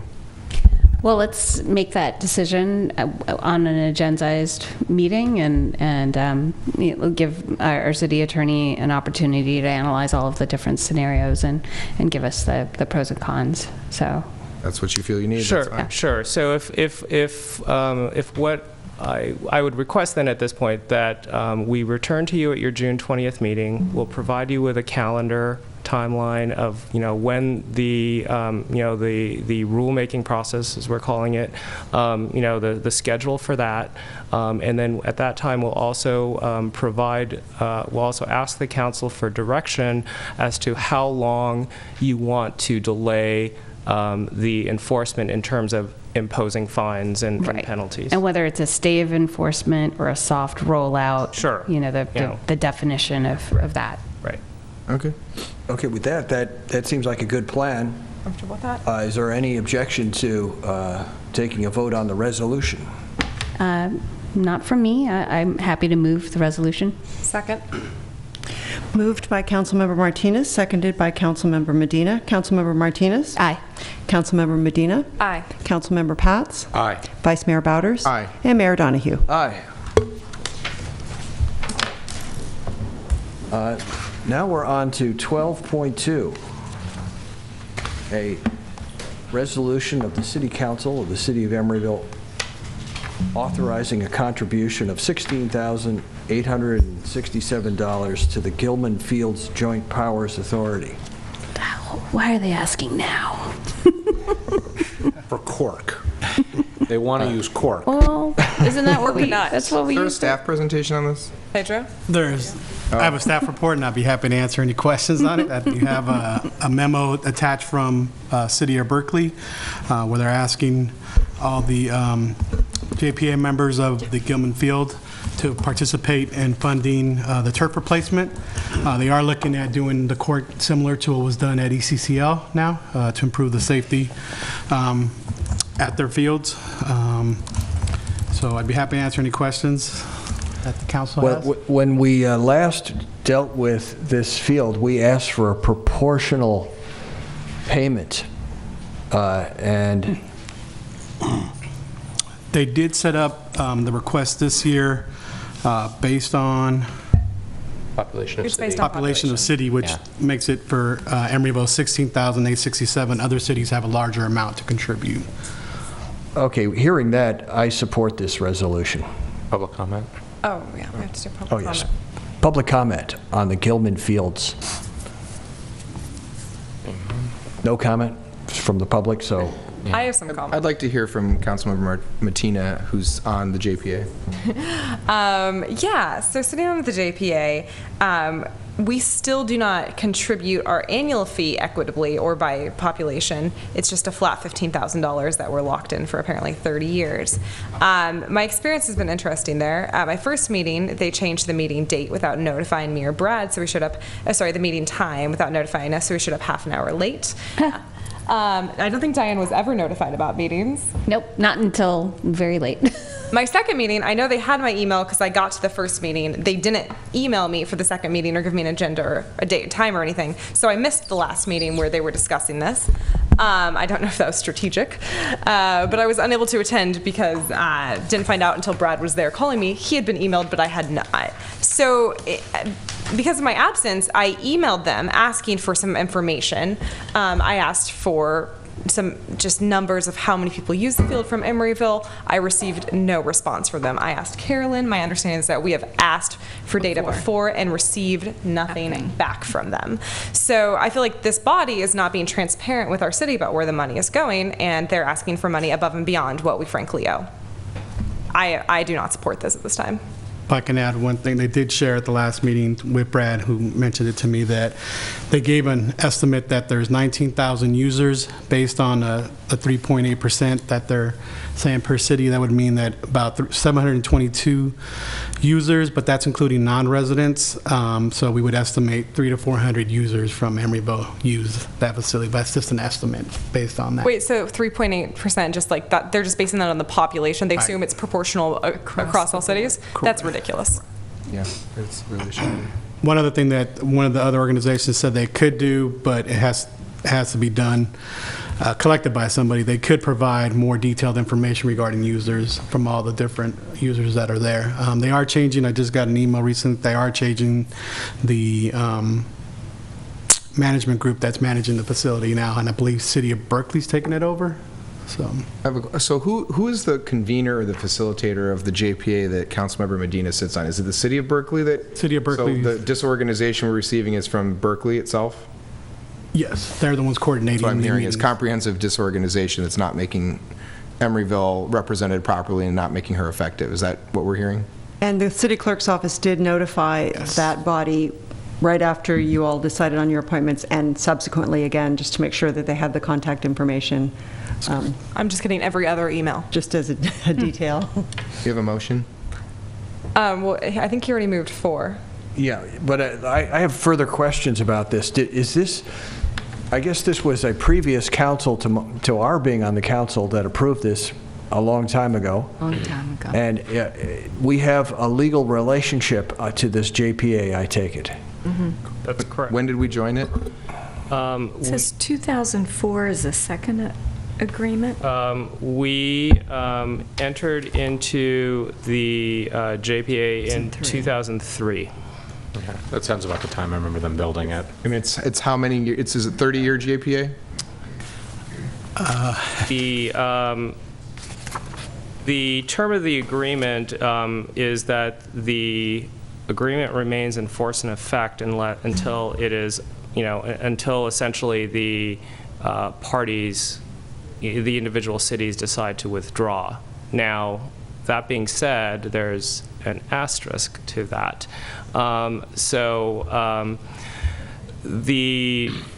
There's a master JPA, and then there were several implementation agreements that followed.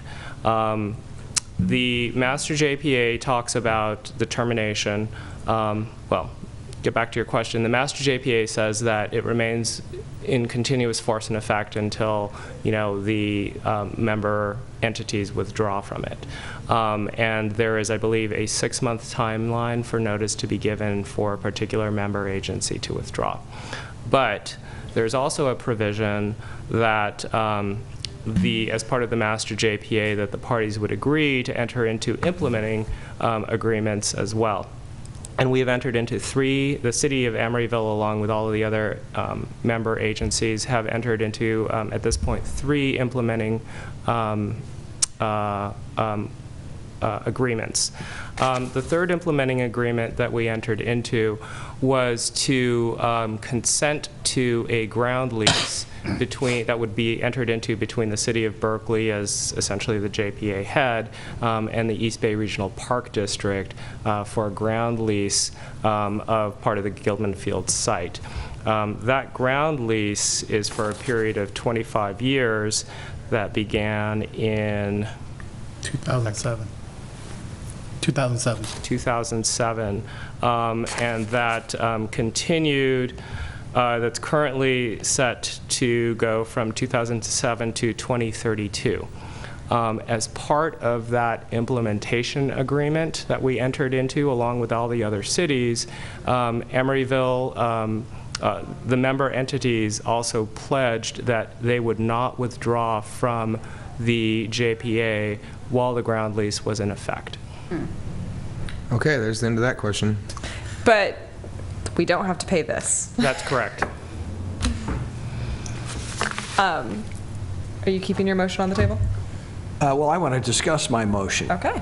Okay, so if this was based on, the residential measurement proportional to our city, what is the flat fee really $15,000 a year for each city? No, just for us it's $15,000. So the flat fee is there's a membership 15,000 fee per city. Yeah, it is it's a just capital replacement. Yeah, 15 per fee. city. 15,000 per city. Per year. Per year. Well, that is not proportional, but I guess, is that in relation to some document that we signed that we have to pay that per year? How does that work legally?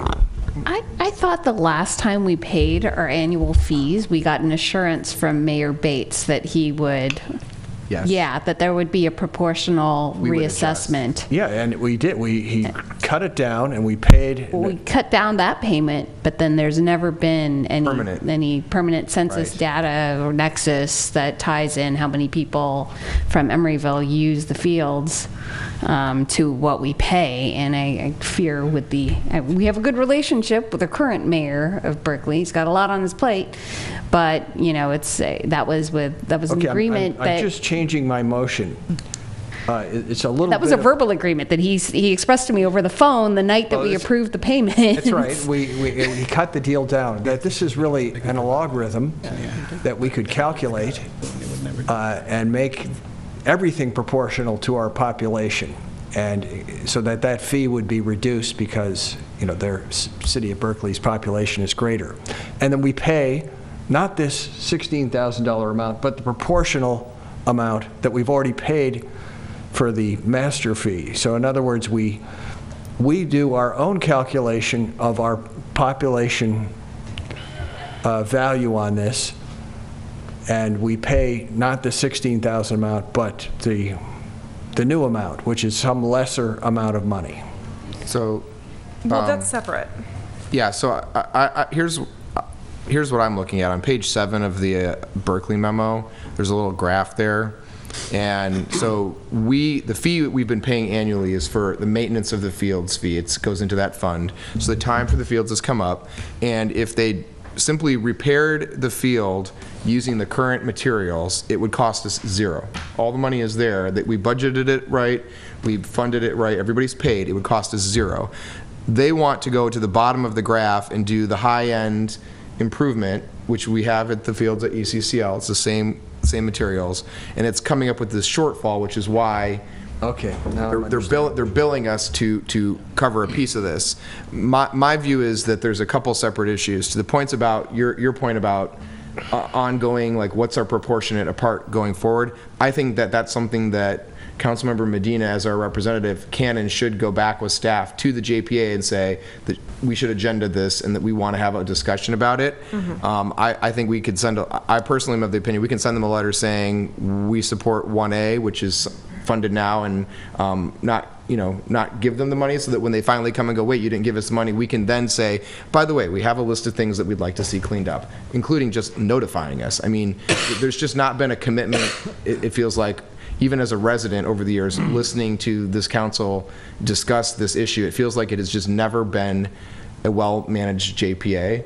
And so I mean, it's not a lot of money, but at the same time, it's about predictability and giving us the courtesy of A, including us in these meetings meaningfully, but B, if we've previously had meetings with prior administrations in Berkeley who are kind of the lead on this, those should be honored at some point. And so, I mean, that's kind of where I sit right now, listening to what I've heard. Yeah, I agree with that. I am not inclined to pay this at this time, and I would commit to trying to, in the future, find a way for us to pay our proportional percentage for the annual fee, which is separate from this. Okay, I modify my proposal. Okay. So what's your motion? My motion is to not pay this and to renegotiate with them. Second. Well, do we need a motion and a vote on this? Can we just not move the question and it dies? So on this particular resolution, you're not passing it, so you don't motion and vote on that, but if you're giving us direction to do something else. Oh, that's correct. But we're not. Yeah, okay, for this I can think we can give a direction, but I don't think we need to make a motion. Just withdraw your original motion. Okay, I withdraw. Yeah. Sorry, I just So don't want to vote. we're going to just leave it on the table and take no action and just give you the direction, I guess. That's what it sounds like I'm hearing, unless you need a vote. That's correct. No, I don't need a vote on the resolution unless... I hate votes saying we're not doing something. I don't need a vote on the resolution. We just need direction from the council. I will follow up with you and let you know when I get this agendized, should emails ever be returned to me. Sure. People start calling and emailing you once you once you don't say pay money, you don't. Yeah. we'll see. Once you aren't giving money, they call you. Yeah. So I just want to comment, because I've gone through this process before. I'm strongly in support of making the fields cork. The plastic and rubber infill ends up in the bay, and actually we just got a nice conversation earlier about roofing materials. This is the exact same effect. So the fact that we are not doing this bothers me a little bit from an environmental perspective. I hope Berkeley covers the whole costs and does the right thing and does cork, which will biodegrade and float and is natural. Because if they do the rubber infield, that is not only bad for the people who play on the field, it's horrible for the environment. So just going to throw that out there, just so you know what. This is not a knock against Corconuts, which I know is one of your true loves. It is. It really, I fought very hard to get it at the ECCL. So actually, I didn't have to fight that hard. I don't disagree with you. So. Well, thank you for the cork at ECCL. Yeah. Okay, we're not voting on that, so that brings us to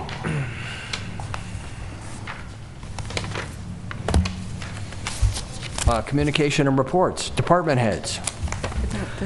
Mayor Donahue, members of the City Council, I have a report for you on the last Planning Commission meeting, which was on May 25th. They considered the items that are listed here on your agenda. The Sherwin-Williams subdivision map was approved unanimously on a 6-0 vote. Commissioner Donaldson was recused on that item. The Avalon public market signs were continued to their next meeting. They will be considered on June 22nd. The New Seasons market signs were also approved unanimously on a 6-0 vote. Chair Keller was recused on that item. And finally, they had a study session on the redevelopment of the properties at 3600, 3610, and 3620 San Pablo Avenue. This was the same proposal for which you had a study session on May 2nd, but your study session focused more on the fiscal aspects of the project, and their study session focused more on the land use and zoning issues. At the conclusion of that study session, 4 of the commissioners expressed support for the supportive housing alternative. The other 3 expressed no preference between supportive housing or family housing, saying that they would like to have more information on the needs for both kinds of housing. I would say that those 3 did not support the supportive housing. They just didn't express a preference for one or the other. So I think it's safe to say that all 7 commissioners would support the supportive housing, and 3 of them also would probably support the family housing as well, given more information. The first 2 items, the subdivision map and the new season signs, are appealable to the City Council for a 15-day appeal period, which expires this coming Friday, June 9th. And if the council wishes to appeal either of those to yourselves, this would be your opportunity to do that. That concludes my report, and be happy to respond to any questions. Right now. Okay, I'm not appealing anything, don't worry. I do, but it's about appeals. I would just like to remind, based on a conversation we had at the beginning of the year when we calendared things, that because the City Council has no regular meetings in the month of August, and since you will be planning the July calendar in the near future for the Planning Commission, I would just ask that the not be items that can take votes on that are appealable, so the City Council is not deprived of its opportunity to review those items during our recess. Well, I would just say that typically if the council doesn't have a meeting during the 15-day Planning Commission appeal period, I typically send an email to all of you reporting on what happened at that commission meeting. And if anyone feels strongly that they wish to appeal any of those items, you can call a special meeting just for that purpose. I know, and I think that that's a poor practice, and I don't think that we should be in the business of having to bring ourselves back during the 1 month of recess. So my ask, if council will agree with me, is that nothing that can be voted on that would be appealable be just calendared for July. I agree. I'm going to be in Canada and Virginia in August. It will not be possible. I'll have to look at our list of things. I mean, there are some applications that have been pending for a while that I think it would be a little I know, we gave this unfair. direction in January, Charlie, so I'm not really moving on this one, just so you know. All right. All right.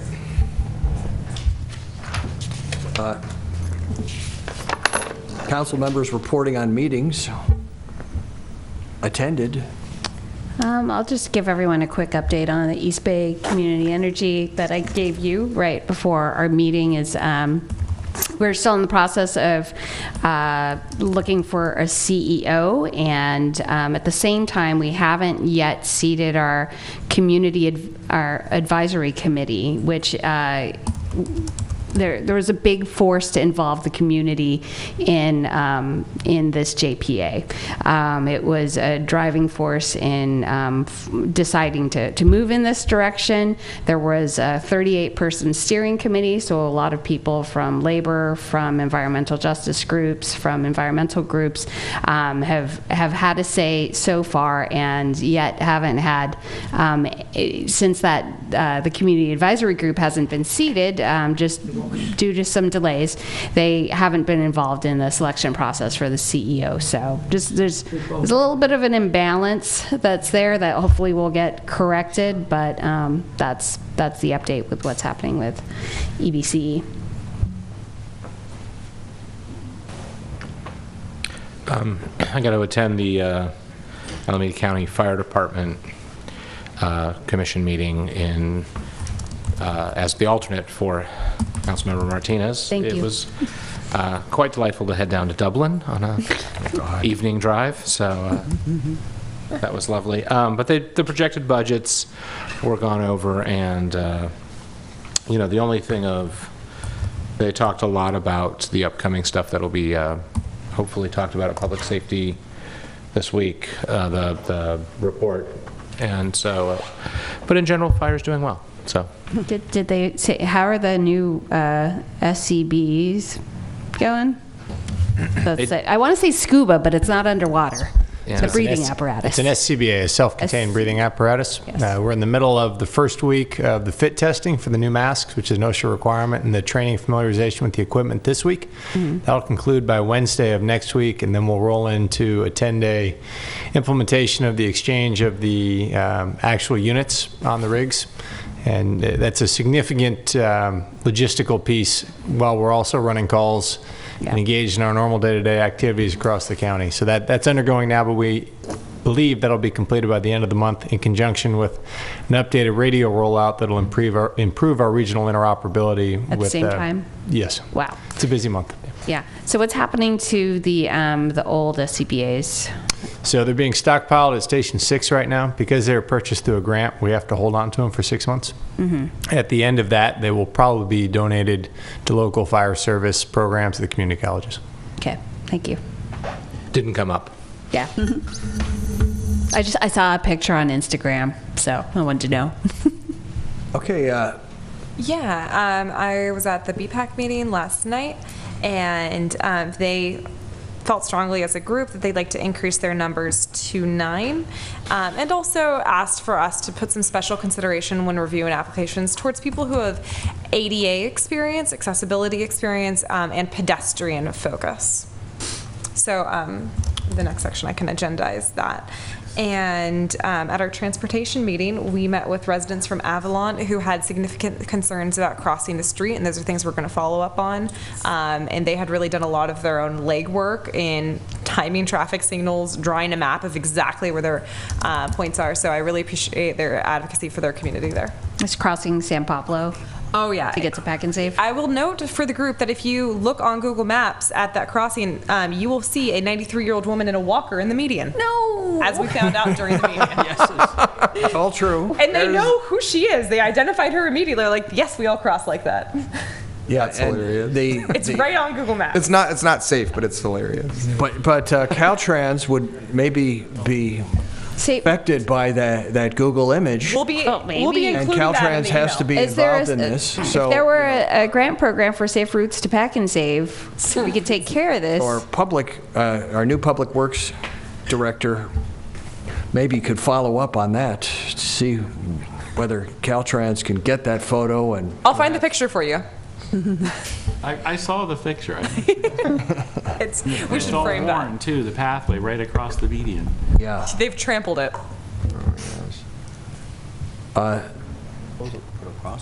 Okay, we're on to future agenda item requests from council members. Can we agendize increasing the BPAC from 7 to 9 members? Thanks. Can we do it at the next meeting? June 20th? Yeah. It would be, because that way we could take more members at the same meeting if we can just have a simple If we can do it amendment to that. before. Yeah. Yeah. That's a problem because the interviews are all at a special meeting that's before the regular Why can't we put that on a meeting. special meeting agenda? It's a part of it's a committee issue. It could go on the committee special When's agenda. the special meeting? Okay, we'll figure it out. You can do a Yes. 6 o'clock and a Yes. 6:01 special meeting, right? Yeah, Yeah. The special meeting's at 6 p.m. that same night. Bring your jammies. The other option. Whoa. How many people? Yeah, the other option is to, the other option is to move the BPAC appointments to the June 20th meeting if time's going to be an issue and we can give it its fair on the June hearing. No, the appointments are happening at a special meeting prior to the June 20th meeting. Yeah, I think we can figure instead out- of saying, Yeah. we can do the increase because that's a 2-second thing, but we could push the BPAC people, 1, to give them time to apply, right, and 2, to not, and I'll let you work that out, but that's just a suggestion.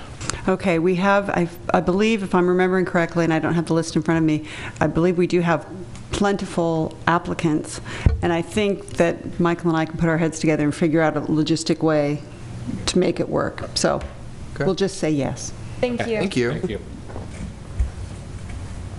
This is an item that I was, hoping somehow our city could continue on with making a variety of affordable housing types, including limited equity housing, like where I live. And I was saddened to see that Kavamasi is designing normal housing for the U.S. Spring Building that would have been perfect for limited equity, live-work housing. And, you know, there's no real mechanism for our city to seemingly take action on something like this. And I see there's tax benefits for regular affordable housing. Why not for limited equity housing? Is this something that our housing experts could have an answer to and maybe an agenda item on in the future, if there is an answer? That's sort of a question. And you know, why is the tax increment money only going to traditional affordable housing? Well, we can look at it. I mean, this would be a regular private development that would be subject to our normal regulations. It's not like a city subsidized 100% affordable project. I believe, well, nothing has even been submitted yet, so I haven't actually seen anything. But I know I have heard that a submittal is imminent. But as you know, our regulations for multi-family, multi-unit residential development, if it's 10 units or more, which this would be, does require, if bonus points are needed, which I believe they probably will be for this project, then they have to record a condominium map, although they can still operate it as a rental project. That is about as far as we can go in terms of regulating the ownership type, as I understand it from the city attorney. Other models could probably be followed voluntarily by the developer. I don't know that we can impose that. And seeing as it's not a city-owned site and it's not funded with any of our affordable housing funds, we don't have a whole lot of control over this. Okay, no reason to discuss this any further now. It's going to take some more investigation, I guess, on my part to look into this further. Go ahead. No, please. No, please. All right, well, mine's an awkward one, and I'm going to ask of you and Councilmember Medina. There was a bill that was in one of the two houses that was universal health care. And so I would love to, I worry it's mostly symbolic, but I would love to do a letter of support. But this is a little outside my area of knowledge and expertise. We did one. Oh, we did one. We have already supported that bill. Oh, good. That's good. Never mind. Moving on. I have one, but it's not a bill.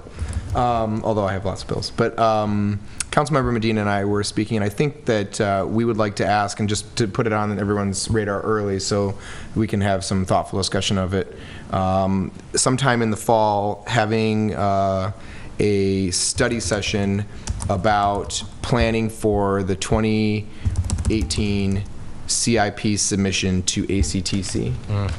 Not an urgent item, obviously, but I've had some regular conversations with ACTC staff.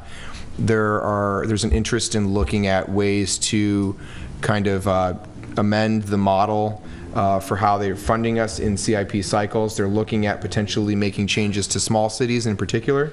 And so I just thought it would be a good time to kind of, at a very high level, not like which projects and all the details, but have a study session of like what are some things, and perhaps council members will take the time and speak to I don't know if it would be Charlie or Andrew, who would be the most appropriate person. Staff can follow up with us on that, but to speak about some of the transportation funding projects you might be interested in seeing, just so that as we're shaping what would the future of CIP investment from ACTC look like, I have that information so I can kind of negotiate at the outset what small city funding cycles would look like. It would be helpful to see kind of what your vision of things is and have a discussion about it as a group. So, just that. Yeah. That sounds exciting, like real money we could do things with. It is definitely hard, cold money. If they could look at us by how many cars and vehicles travel through our city. Commuter trips is one thing. So this is not, I don't want to get off topic, but there's a lot that we could discuss and we've been working on, and we'd love to just share it all at one time, and that'd be a study session would be great. Thank you both for digging into this. Everyone's good with that, right? I'm assuming everyone's good. Our police chief just signaled me. I did. I forgot to make an announcement. The police department is running in the Special Olympics torch run on June 20th in the morning at 9:30, so I'm inviting everyone to join us. It's a 3-mile run, and we do it every year. We take the torch. It's a Olympic-style torch, and it's passed through the state from police department to police department, and we run it through the city and pass it to the next city. We'll take it from Berkeley PD and take it from Oakland PD and run it to Berkeley PD. It's one of the ways that we fundraise for Special Olympics. So please join us. Do you have to run in like a very bizarre route to get all the miles in, because it's like a minute? Well, we make it a 3-mile run here. Okay, when I was in Marin County, it was 17 miles. So I'm happy to do 3. Is it a relay, or is someone running 3 miles, and is it you? Yeah. Well, a group of us will run. Oh, the whole 3 miles. Huh? And we will take it whatever pace, everybody wants to go. You don't have to run. What day? It's June 20th at 9:30 a.m.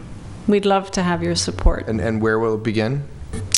I'll get that to you. It's near Adeline and 35th, I think, somewhere over there. But I'll send it to you.